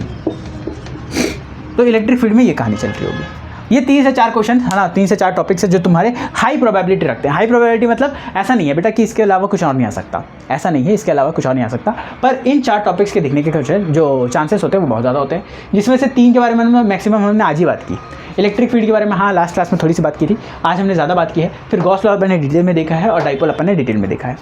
अगर अब तुम ध्यान देना कि मैं क्या करूँगा, एक काम करूँगा कि हाईली एक्सपेक्टेड क्वेश्चंस, जो हाईली एक्सपेक्टेड टॉपिक्स हैं, मैं उसकी वीडियो सेपरेट करके अलग से और भी डालूंगा। जैसे कि ये 2 टॉपिक हो गया या एक और टॉपिक हो गया, तो इन टॉपिक्स को अलग अलग करके तुम्हारे को अपलोड कर दूंगा, ताकि क्या करो, अगर तुमको एग्जाम में देखना ही है ना, तुमको पूरा 1 शॉट लेक्चर नहीं देखना, तुमको सिर्फ स्पेसिफिक टॉपिक्स देखने हैं, तो स्पेसिफिक टॉपिक्स देख करके पास होना, है ना, स्पेसिफिक टॉपिक्स देख करके एग्जाम दे करके आना। इस तरीके से भी अपन लोग प्लान करके चलेंगे, ठीक है, इस तरीके से भी प्लान करते चलेंगे।